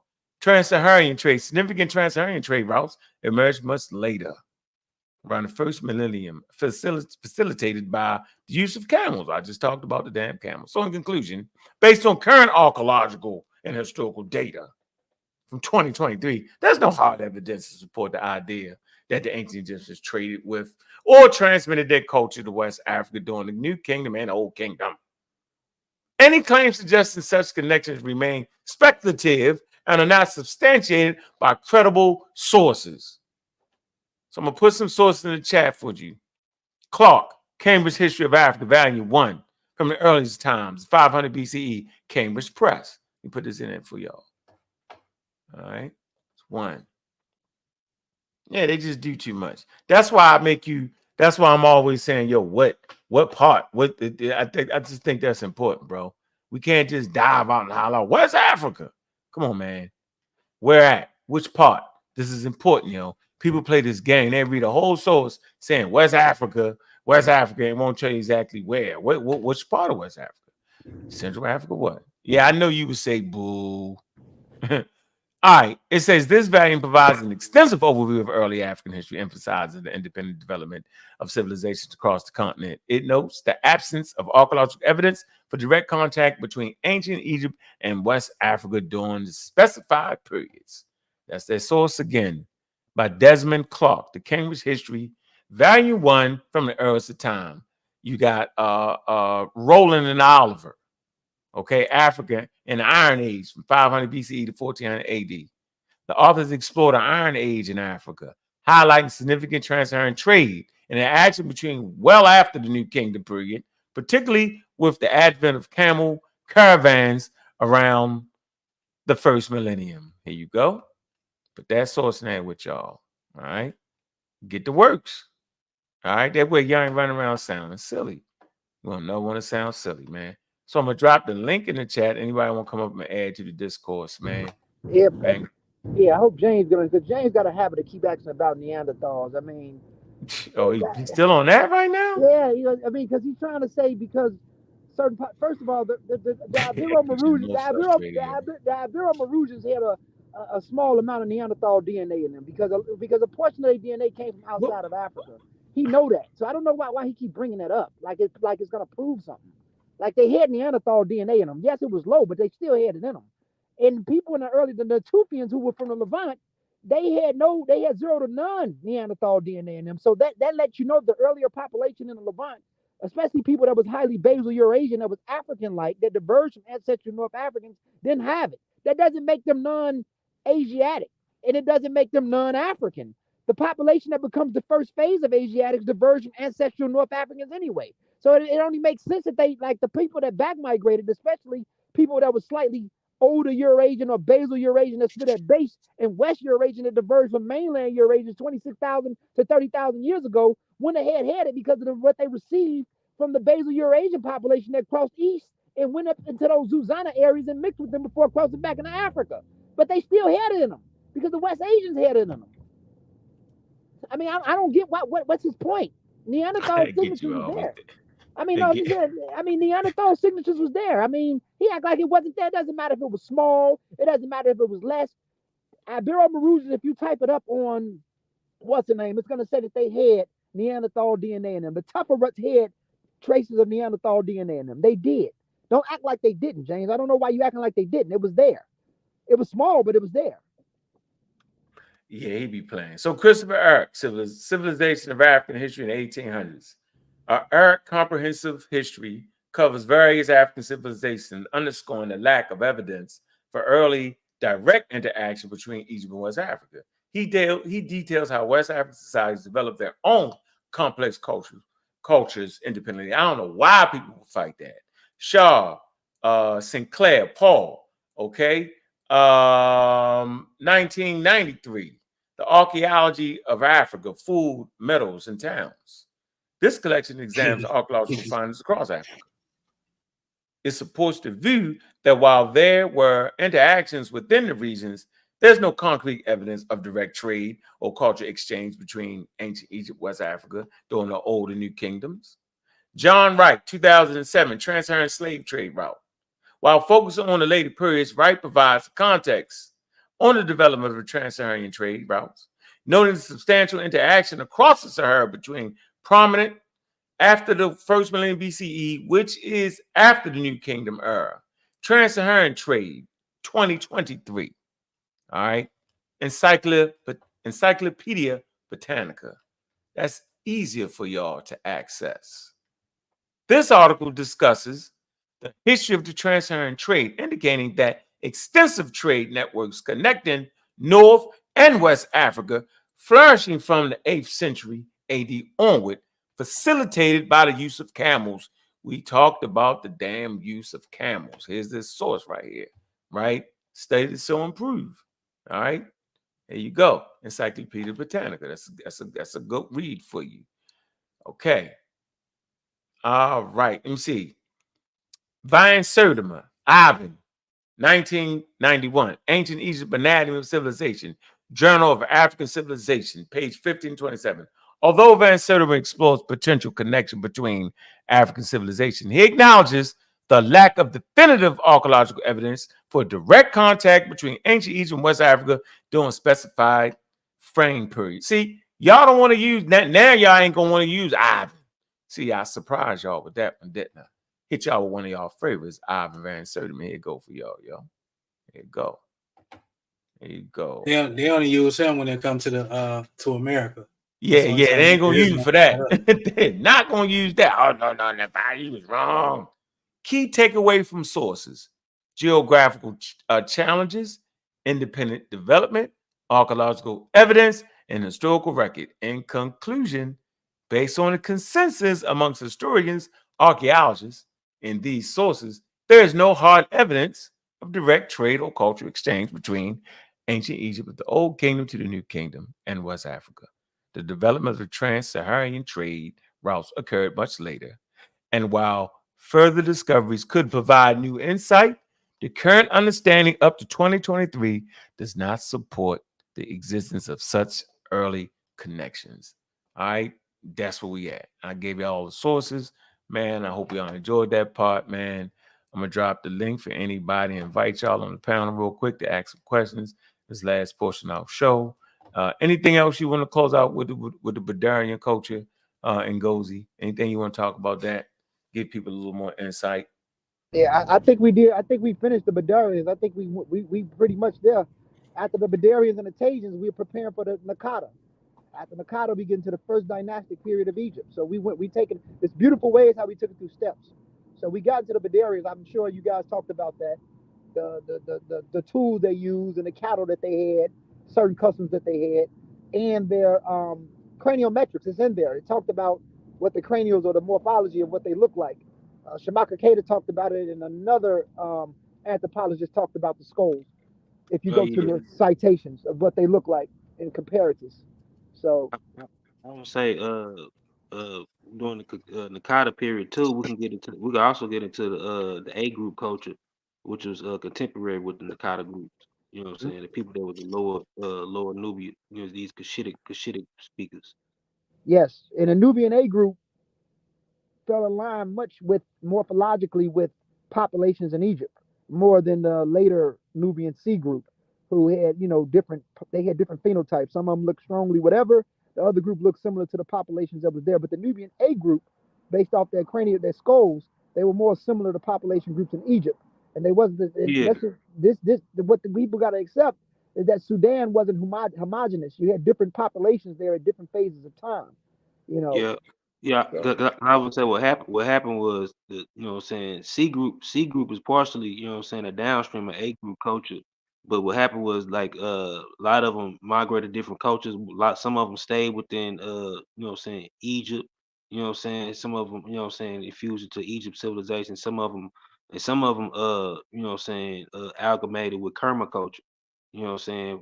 Some of them have more development with Nilo-Saharan groups and more admixture with Nilo-Saharan populations in certain areas.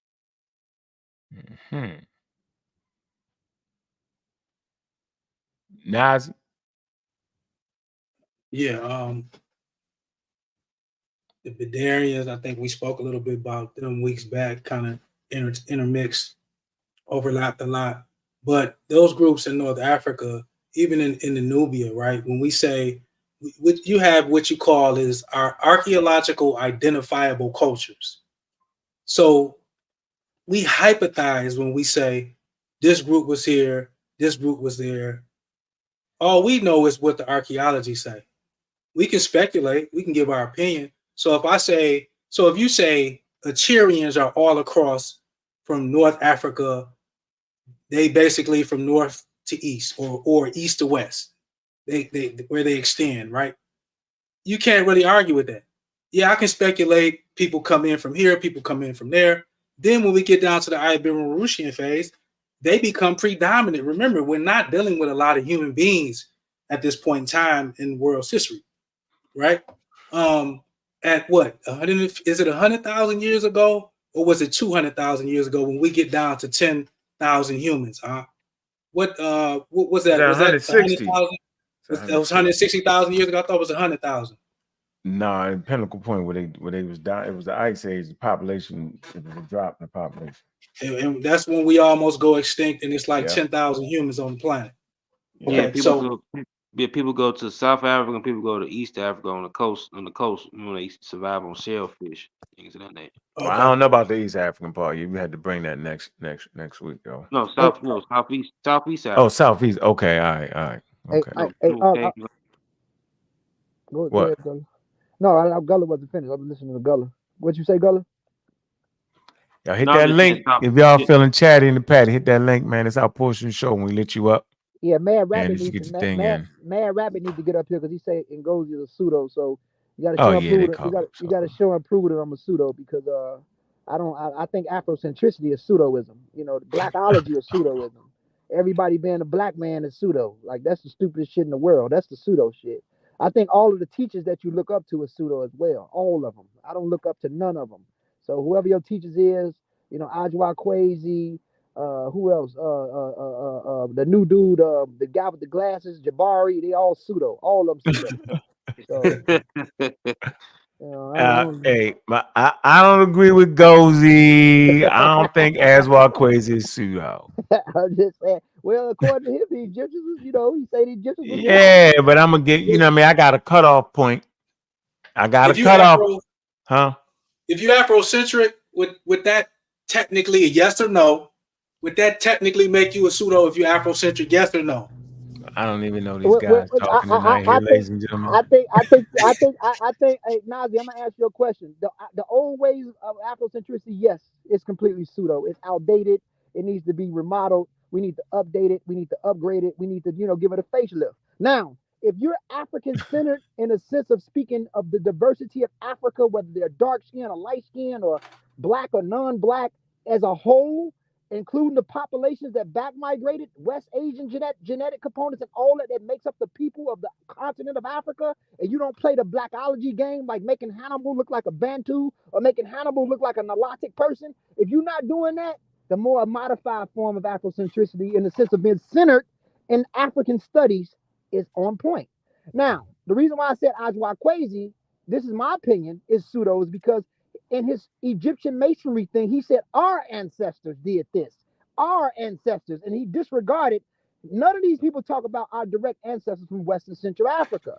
Now, I love Egypt because Egypt represents it's a powerful civilization that happened on a continent that my ancestors shared with these people, but they're not my ancestors. But this is a nation of people in Northeast Africa who did great things. So it's part of great human achievement, and it happened on a continent that I share with my ancestors who come from Western Central Africa. They share a continent with these people, but they're not my ancestors. I have nothing to do with these people. You get what I'm trying to say? So Egypt is part of classical, to me, classical African civilization, just like Greece and Rome. It's part of classical European civilization, or Sumeria is part of great Mesopotamian and West Asian civilization in the Middle Eastern world. And that's okay. You see what I'm saying? So it is what it is.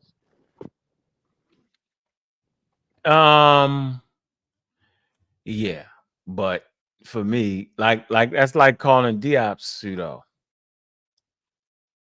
Diop's wasn't pseudo. You think Diop's was pseudo?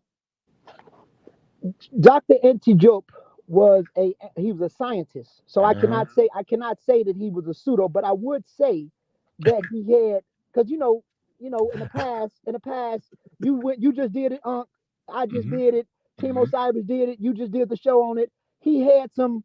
I'm not talking about his credentials, because his credentials, he was in the field. I'm not in the field. Views.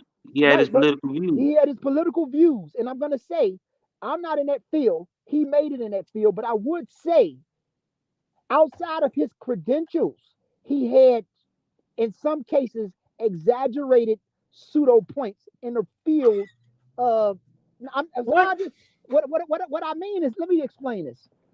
When you say things like Wolof language is connected to ancient Egyptian, I mean, like Gullah say, that was probably a political view from a political angle, but in reality, that will be looked at as pseudo.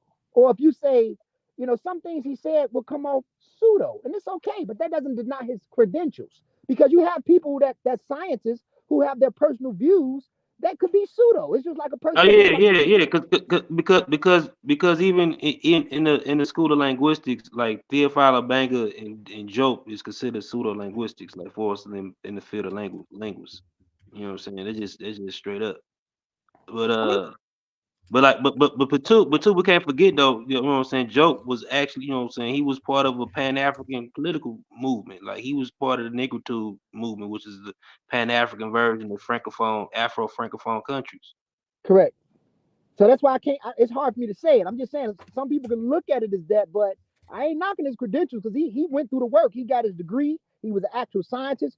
But some of his views, based off what the shit that he was representing, and you get in the field, I mean, even you said it. He got beat up. The blackologist is not going to admit to it, but he got beat up with some of those views, and it will be looked at as pseudo. Would you agree or no? I would never call that man pseudo. What I would say was, based off of modern evidence now, right? The promotion of certain things that he said would be considered pseudo. That's what. So he used white anthropologists at the time. I can just go to his book and say that.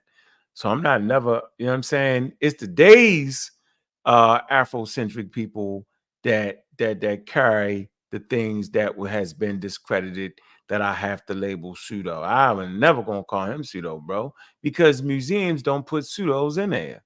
He's clearly in the Met Museum, but he's not in the Met. He's not in the Met for the things he got wrong. Right? He's in the Met for the things he got right. Okay. But yeah, certain aspects of some of his research could be considered pseudoscientific. I mean, what you want me to say, bro? And at the end of the day, man, like the melanin dose test, yeah, that wasn't done with the scientific method.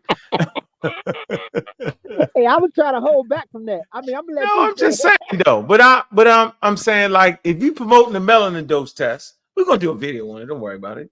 You're definitely pseudo. Yeah, trying to determine somebody's race based off the amount of melanin they think is bananas. Like, because you could take a person, you could take a person from the Adam and Eve's island. Don't tell nobody. Look at the range of their melanin in them. Say, yeah, where this person from? They go, oh, he's from Africa. From India. No, you he's take not. somebody from India.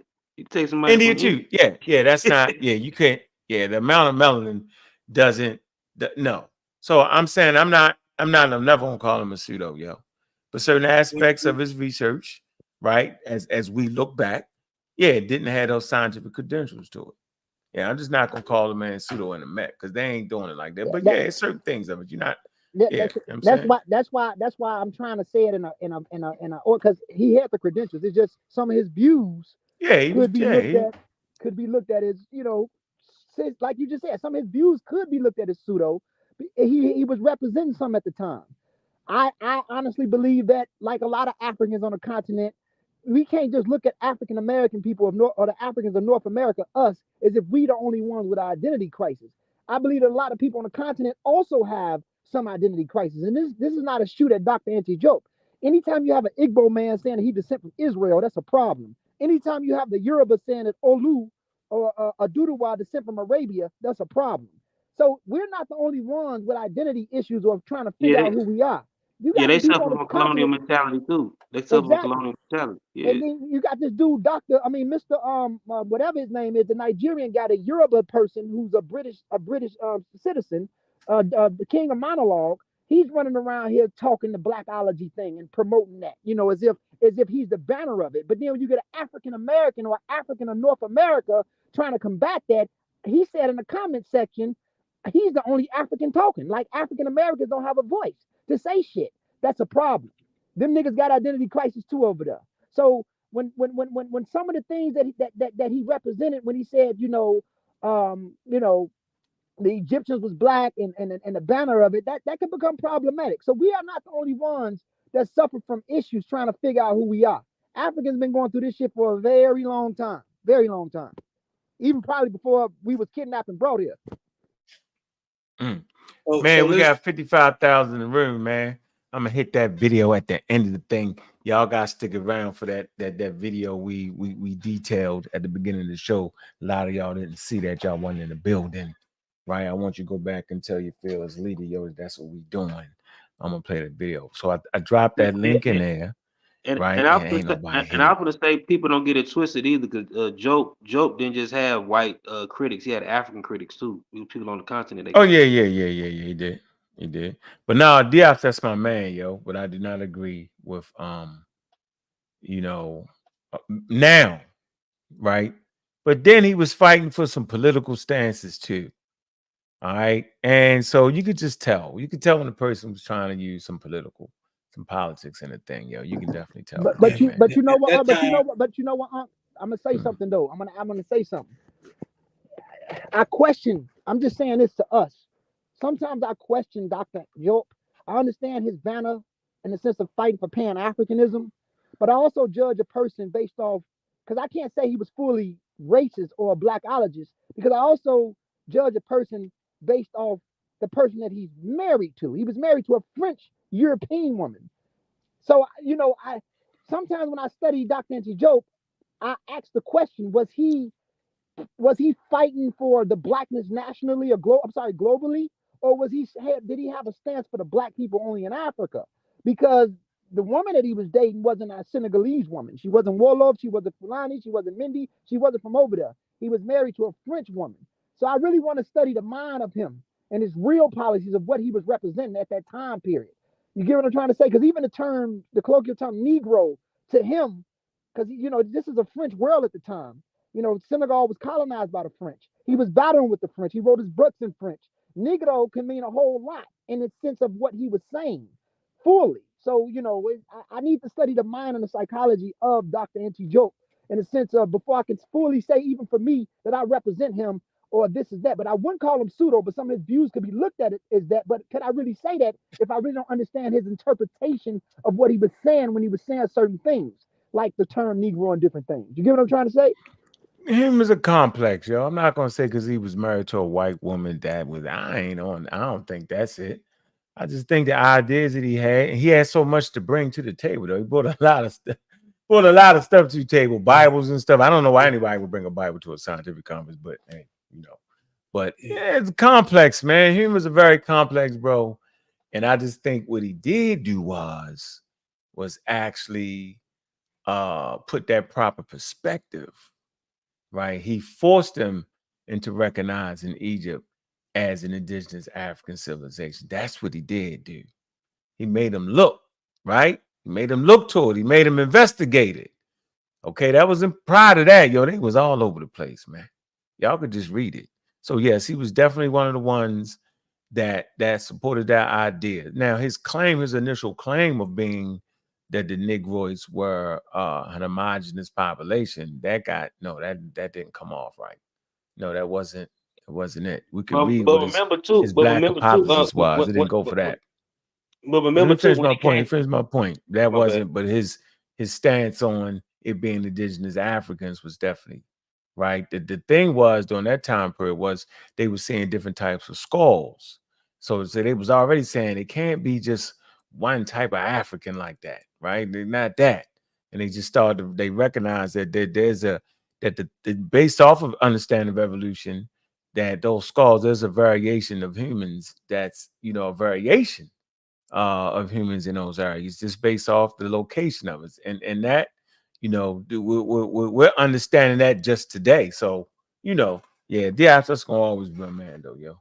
Absolutely. And I also want to say, I see somebody comment, they say the Egyptians had a black reality. The Egyptians did not have a black reality in the sense of the soil that they depended on. The black soil was very important. So blackness in the sense of the richer quality of the soil, the darker it is, would have been very significant to an ancient Egyptian farmer. But in the sense of black, no, these dudes was breeding with Eurasian women for a very long time since their inception. They've been breeding with Eurasian. I'm talking about it's even poems about women heavily. with skin, the skin of milk and the eyes like lapis lazuli. So these Egyptians was breeding with women that look like Kim Kardashian. This has been going on for a long time. So this is not a black reality. But these niggas are just Not farmers. only them goes to the Nubians as well. Oh, absolutely. Yeah. I mean, they wasn't I homogenous. would argue they were mixing more with West Eurasian women than the Egyptians. I mean, I'm gonna pull up a source in a minute that's supporting everything you're saying. I think Nazi in certain spots they was, because when you look at the Kunduka mummies, the Christians, you can see that they were highly Eurasian, and in another region they might be different. So yeah, in certain regions, yeah, some of the Sudanese people was breeding with Eurasian people. Some of the Sudanese people wasn't even what we would classify as Nilotic or even Cushitic based off the region that they were in. So we're not gonna act like this Eurasian thing is something foreign, and the Egyptians was just straight black. We just black people. No, they didn't. That wasn't the Yeah, I model of don't these even use people. that term. That term is very, But very confusing. what's the dynamics of that, Angos? What the hell is a black reality? Can you get a little expound a little bit more on the complexity of, if we're a population of darker melanated people, but we're mixing heavily with these West Eurasian women that's coming into the continent, or we're bringing into the continent, they're part of our culture, whatever, right? What's the dynamics of that? How does that change the population? Like kind of, what I mean? I know that's simple, but their culture, this is the thing. The Egyptian culture was fully homegrown portion of Africa, Northeast African. It doesn't matter who they was mixing with. Their civilization, their customs, their culture, it was shaped right there in that portion of Africa. So it belongs to what we know as Tawi or a desert or what you want to call Egypt or whatever. It belongs to those people. It didn't matter. If the integration occurred there, if the admixture occurred there, it developed right there. You get what I'm saying? To me, the ancient Egyptians would have been, they was ancient drapes. That's what they was. The shit you see over there now is what they was. So it's like, I don't see it as nothing else, but they are Africans. It doesn't matter.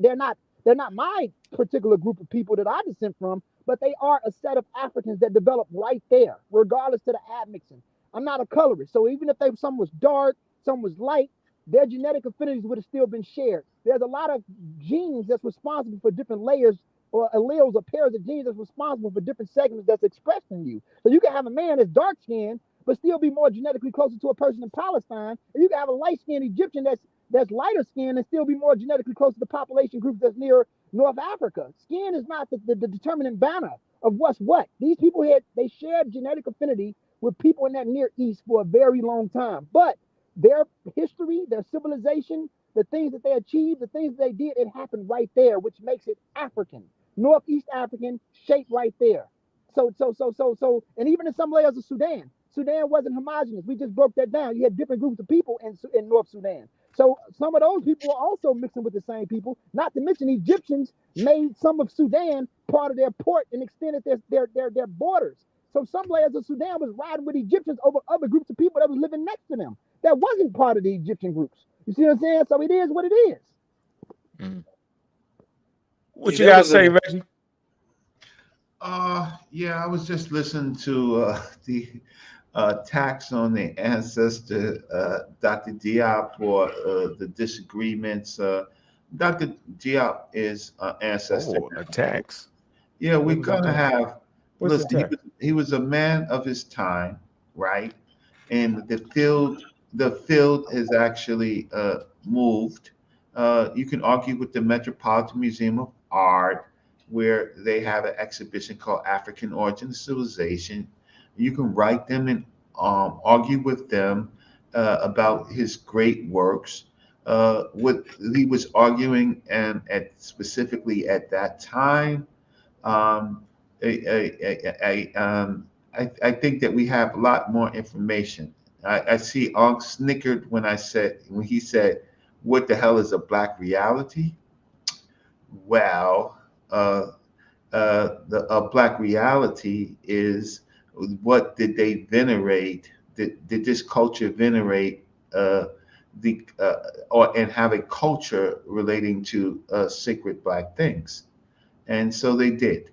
A lot of other African cultures may not have necessarily venerated black. Maybe they didn't necessarily, these Africans did not necessarily venerate black, but the Nile Valley had a peculiar cattle cult, and they venerated black things, right? Whether you want to say the god Kim, you want to say the Mirware cult, the Minerva's cult, the Matu cult, the Apis cult. If you they chose a particular animal as their kind of double, and they bonded those animals with anthropomorphic gods like Osir, and as being a great black, and aligning with one thing, the cattle cult, and you see cattle cult gnomes and men, right? And you see that, and so now I want to ask Ngozi. Hey, brother Reggie, before I want to ask you a question. Go ahead. Oh, okay, well, you can ask me a question, and then let me allow you to answer a question. So I'll let you go first. Question about what? Please go. My question to you, Reggie, when we talk about Osiris, when he was green, that was a symbol of vegetation. When he was black, it was for the richness of the quality of the soil. This is a vegetation deity. Deity is based off agriculture. Seriously, he really is. When he's green, he represents vegetation because they depend on the vegetation. And when he's black, it represents fertility, it represents death, it represents the afterlife or whatever. But black is the richness of the fertility, the quality, the soil, the black soil. But does that mean anything about him racially? Because Wisir is he's an agricultural deity. The Egyptians' world was based off their environment. It was based off farming. It was based off the situations that was going on. They depended on the Nile flood. They depended on the black soil in certain regions. They were an agricultural society. So, okay, they were also in the early days a pastoral society, and then it was more, as you could say, a mixed society of pastoral. Yeah, agro-pastoralists. They were agro-pastoralists because they still were grain collectors. You know what I'm saying? Simultaneously as pastoralists. Exactly, and so so you have the running of the Apis, where the Apis bull runs the field. He mates with the women. He kills the worms. He stomps. So he's both. I think I'll put it clearly. So when you start drawing a line like that he's one thing and not another thing, he's several things. So in Asar, look, I'm not a chemic. What do you call it? Chematologist. No, yeah, not a chemical. What do you call it? Egypt maniac or maniac? Egyptomaniac. Yeah. No, I'm not that. I'm not that. People. Gary halogen server. You said what? They definitely were agri-pastoralists. I mean, Okay, so in the great. earlier phase, We they have a did deal with term we cattle, can work but with. the farmers dominated over there. But yeah, they definitely were. Okay, so yeah, so it is what it is. you throw that out, but again, again, it was mixed, right? Yeah. But the Insut, or the pharaoh that we call the Insut, they depended on him. He was the Lord of the world to them. They depended on him to make sure the environment was functioning right, the world was functioning right, Yes, the and Netaru it and the wasn't Nomes was chaos, raised right for but their that has farming. nothing to do right. And so you look, it's broad. You have to Adham, so just to pigeonhole them into one thing, then you become a maniac. Not, I don't You are deny, like a cultural maniac. I don't deny the agri-pastoralist thing, but the Right. thing is that the earlier pastoral, because we know that the earliest pastoralist is in Dakla Oasis near Okay. Upper Egypt. Hey, But what I'm saying is the farmers, when those farmers start to take over, pastoralists start to play out. It was just important to move the cattle backwards and forth within those you can regions look for at food. That's you can it. look at the their taxes was based on the cattle count. In the earlier phase. In the Yeah. earlier phase. Yeah, well, you show me where it was based on In the earlier phase, it was that. yeah, in much so Yes. so when is this line that you're drawing that they were not the 1890s? I'm not denying the agri-pastoral. What I'm saying is, in the earlier phases, they were fully pastoralist groups, but later, when those farmers started Okay, to come great. in, they merged and they become those farmers kind of like laid it down, And they become mixed. and they become mixed, but the farmers Okay, still great. stood out. Even the crock and the frail that the Egyptian pharaoh or the Insut used was based off crops and vegetation. It was based off farming. So I mean, I get what you're saying, but I don't. For me, I don't want to play like the pastoralists was like these bold groups, because farmers shitted on them and they all got their ass pushed back. You can even see it in portions of Africa. You're doing the kind of no, I'm not trying to be Fertile biased. Crescent bullshit. No, So no. I'm not letting you do that shit. You're not applying it. No. Listen, hold on, brother Reggie. Listen. I'm not denying what you're saying, but I'm saying you can even see it today in Africa, right? The pastoralists, right? They going backwards and forth like the Fulani and the Sahel, not the agri-pastoralist Fulani who kind of like dealt with farming and pastoral, but the nomadic groups. They going backwards and forth with the farmers right now in the land. You see what I'm saying? And then you have the intermediate groups like the agri-pastoralists that know how to farm a little bit, and they kind of civil more than the old prehistoric pastoralists who kind of still living like nomadic and barbaric. So what I'm saying is like the farmers always was kind of like cooler because they were more established and organized, and those nomadic Everything was cool. You start messing with Diop. Everything was cool, right? So there you go. So I don't want to disturb. I see a lot of other stuff coming on. I'm going to do fortunately, I'm going to do a video. The longest of all the types of deities that we have in history, of all the so-called deities, right? The longest that lasted from the period in Napata, not Napata. Sorry, Karma. No, wait, no. Napata Playa. Too late. Napata Playa. From Napata Playa to the 3rd AD, right? The longest god or god concept was the pastoral, was the cattle. Yeah, right? They had farmer gods and cattle gods. No. The god, huh? Say what? You saying? I'm sorry. I'm interjecting. I said Seth would have been the oldest. No, he's not the oldest. No, you talking about in the Nile Valley? Because I'm pretty sure. He's talking about Egypt. In the whole region, from Napata Playa to across the Abu Balas to the Yellow Nile to Nubia, right? To the Badarian civilization, all those civilizations. The oldest, longest god was the cattle god. I mean, the cattle groups was all through the Sahara and the Levant. I think the Cushitic groups and the Nile-Saharan groups, they created cattle. Seth would have encompassed all of that, though. Seth would have represented all of that. Matter of fact, he's the oldest deity that they find in the adoration in the Amratian graves. Lee, you don't have sets in the Noptoplaya. You have no evidence of no sets. You have the cattle stone. I hear you trying, but no. The oldest is in the storm gods is later. It's the cattle. I ain't gonna lie though. The Chadic groups, they got a version of set in their culture too. They do. Older than But remember, we saying the same thing, Reggie. We kind of saying the same thing, but hold on. This we're gonna do. Yeah, we're gonna say that for next week. How about that? Okay, God hold together. We're gonna say this with you right here too. Hey, real quick, Anko, I wanted to say that this supports what Ngozi was saying about the mixture, the West Asian admixture, because we was talking about Wadi Halfa during the Paleolithic. Mm-hmm. Well, Wadi Halfa is related to these groups in Kalabnardi. Okay, so all of Wadi Halfa didn't just disappear or go extinct like a lot of scholars may suggest, and so there's a connection.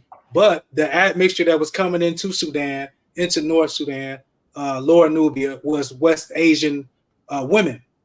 They found that a lot of them were coming in. So that's why I asked if there's a difference in the complexity of the situation, and Ngozi, if it's women as opposed to men. You know what I'm saying? Oh yeah, most of the changes that was going on was with them breeding with these women for thousands of years, especially Eurasian women. This is not like all they paternal markers, EM78, EM81, EV22. Those are all African markers.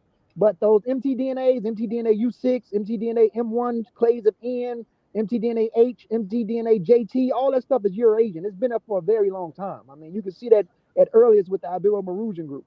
And it's a possibility that the earliest branch of N probably diverged on its own in North Africa based off the fossils that they found in Libya. It had a basal branch of N. But even if it didn't, we know that through mtDNA L3, and then without the 3515 mutation, the diversion to N, and from N give rise to all of these Eurasian populations that leak out of North Africa. So it didn't make sense that these people close to the Levant, these women would have been going backwards and forth. And E has a long run in Africa. We talking about haplogroup E goes back 42,000 years, our branch of E. The macro haplogroup E at the earliest is 70,000 years old. It has a long run in Africa. So some of these E's that go north and mutate and go through different things is highly close in line with population groups in West Asia because they had a longer run. So, and it's also part of the population group that left out of Africa, Eurasian Adam, which is CTM168. So, I mean, which gave birth to CF and EM96. And from EM96, it gives rise to all the clades that we have, from EM96 to EP177 to EP2, from EP2 branches into EB38 or EM215, and all the other stuff you see going backwards and forth. And the population that left out of Africa from CTM168, it goes into CF, FM89, GHIJK, HIJK, IJK, and start diverging further and going through genetic drifts and bottlenecks. So it only makes sense that the population group in North Africa, especially in this portion of North Africa, would have been more close to the population in Eurasia because they diverged from there. Egypt was an exit and interest zone for humanity. This is like the last stop that humans go through before going out or coming, going back in, So most of the mtDNA, as you spoke, Brother Nazi, these dudes been breeding with these type of women for a long time, a very long time. I ain't talking about 1,000 years. I'm not talking about 2,000 years. It's been going on longer than that, way longer than that. The reason why it's important. Hey, okay, we up against it. We up against it, man. Let me share this, man. Make sure y'all like and subscribe to this channel, man. Okay? Important. All right. Ms. Waters is an educator, mentor, public speaker, and entrepreneur. She holds a bachelor's degree in psychology and a master's in elementary education. She has over 20 years of experience in the field of education, y'all. Make sure y'all subscribe to this, man. Man, she teaching the babies, man. Putting it so they can understand what's going on, man. All right, giving you tips on how to educate the babies, man. It's important, man. Man, y'all gotta make sure y'all like and subscribe to the channel, man. It's important, man. Let me put the link in here. Let me get the link. Hold on, let me get the link. I'll get the link to make sure. All right, we there. All right, want to share this channel, man. All right, share the channel, get the link, man. It's got 46 subscribers. I want y'all to make the subscribers go up, bro. right now while we live on the air, man. I'm gonna make sure we do this. Don't play. All right, it's part of support, man. Man, support those who support you, man. There you go. Y'all go over there and make sure y'all subscribe, man. See, it says I'm on this one right here. I can do that. Bam. All right. I'm subscribed from all my different accounts to give a different subscribers on there, man. Make sure y'all subscribe, man. All right. I see you did it. See you guys, Savell. Okay. All right. Gullah. Everybody make sure they subscribe, man. Reggie. Savell, you silly. I know. I hit you with the Savell, yo. You pumped them up. Reggie, where you at, Reggie? Yeah, I'm here. Subscribe what to Instagram? Nah, right here. It's right here. I put the link in the thing. Where's The the YouTube link? channel. Oh, okay. I gotta refresh. I don't see it. It's On the YouTube channel? Yeah, I put it right there. I put the link in the thing. Okay, so the YouTube Oasis. Mm-hmm. Okay, subscribe. Okay. So. Make sure everybody subscribe, man. That's important, man. Hey, make sure you hit that daggone Cash App too, man. Show some love right there, man. Okay, I subscribe. So. All right, appreciate that. Make sure you hit that, man. All right, appreciate that, man. Man, support the things that support you, man. I think that's pivotal in what we doing, man. Yeah, so we got up to 50 subscribers like that. I support Unc. I support me. I support Unc. That's residual. I'm pretty sure it works out, but it's the only way it's gonna work, bro. It ain't gonna work no other way. Man, look, and man, listen, man. Y'all know what it is, man. We're gonna close it out with this right here, man. 60,000 in the chat. What, Gozy? What's up? Because we at the 3 hours. I want to say something to this blackologist, Mad Rabbit. Yeah, no, he mad, yo. He definitely got rabies. because Mbuti or Hadza like population that early ancestry early. Okay, I was just gonna say because these guys don't even understand proxies, but I'll get into that later. You're not saying shit new, bro, about the Mbuti. The cussing. Let's stop. Okay. Come on. I'll be quiet. Okay. Yeah, we'll get him next week, man. He ain't hit that link though. We kept that link in there for half an hour. We ain't hit that link. Reggie, the only one brave enough to hit that link. All right, this is a warning to everybody right here. Yeah, I'm saying, who want to cut and paste videos with pseudoisms and half truths. We here, bro.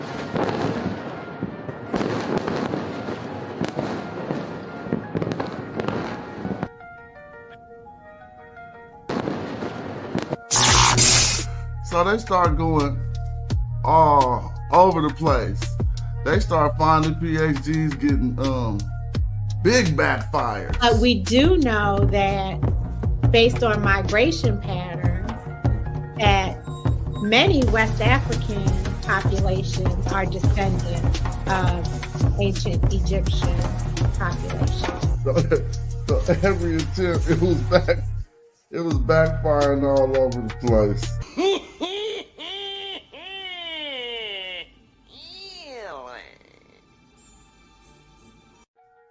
It's so funny. Hold up. Then what happened?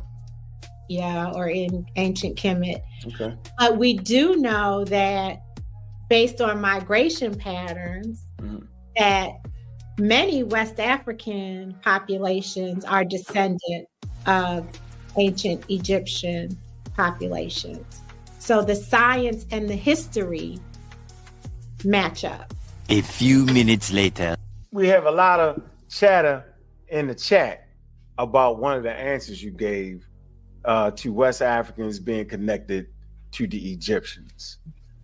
But before we address that, I want to take this little commercial break, and y'all can get the test at a 10% discount, okay, at AfricanAncestry.com if you use the promo code Brother Ankh, BROANKH. Okay? That piece about Egyptians migrating to West Africa, we seem to have an issue with that. Do you have any way for us to kind of look into that kind of, because that's a, are you talking like during the pharaonic periods, or are you talking about like Paleolithic? Like, what are we talking about? And I know this is kind of out of your scope. You're not a geneticist. I don't know. I want to open up my Nile Valley Civilizations book. Dr. Ben. Yeah, Dr. Anthony Browder. Anthony Browder. Yeah. You know what? I ain't gonna put you on the spot like that. I don't want to do that. I want to stay in your expertise. So I came to this work as someone who had a corporate marketing career. Oh shit! I worked for Fortune 500 brands like Colgate Palmolive and Sara Lee Bakery, and was responsible for building the managing the Colgate Palmolive dish liquid brand, you know, to wash your dishes, and pies, frozen pie category at Sara Lee. Big backfire. But here's the thing. What you got?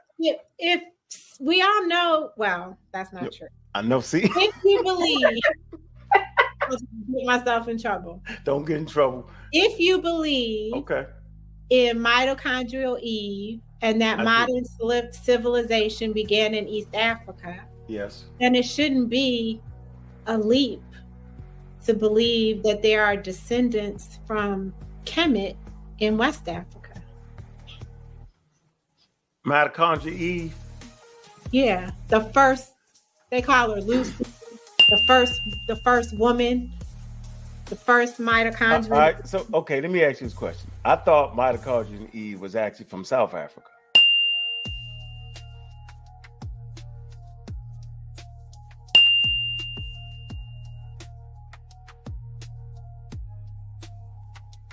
That's what I was thinking. Okay. Because humans almost died out during the time periods you talking about. You talking about the first Homo sapiens? They almost died out. They got chased to South Africa, and maybe I'm wrong. I could be wrong, but I was thinking that mitochondria Eve, Y chromosome Adam,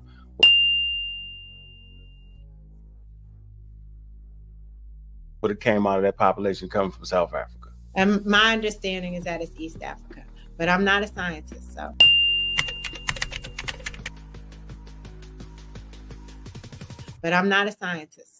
Big backfire. But I'm not a scientist, so. Hey, oh shit! These niggas be scamming, oh shit! Me neither. So we're gonna get off that. I'm not a scientist neither, and we're gonna get off that. Okay. Right. On the block, ancient rocks turn right. The law keeps it gutter, rooted like a tree. Yeah, free the hard way. Free the hard way. Free the hard way. Free the hard way. Free the hard way.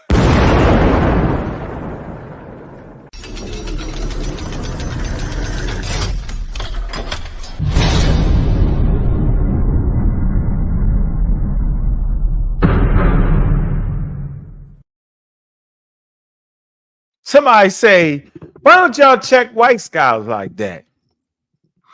Ain't nobody check her. Your man Smash did that.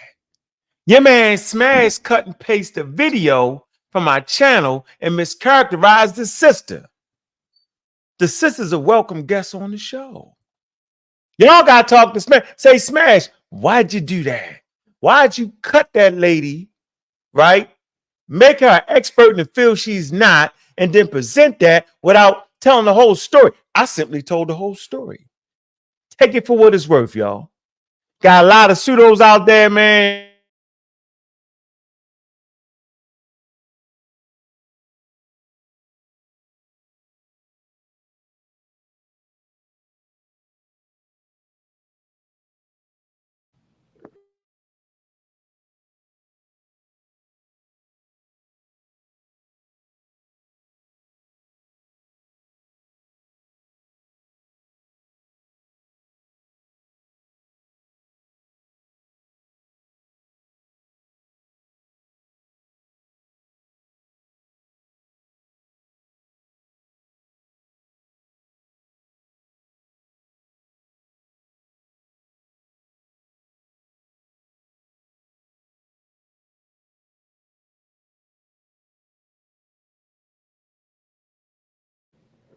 Mad Rabbit.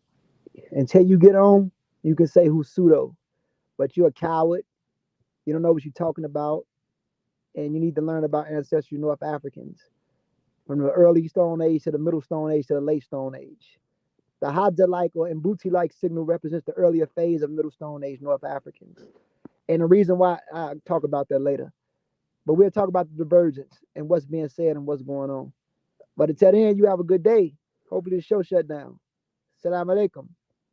Peace and love to the audience. Thank y'all for coming out tonight to listen to us build. You're a pseudo and a coward, whoever you are, Mad Rabbit. Salam.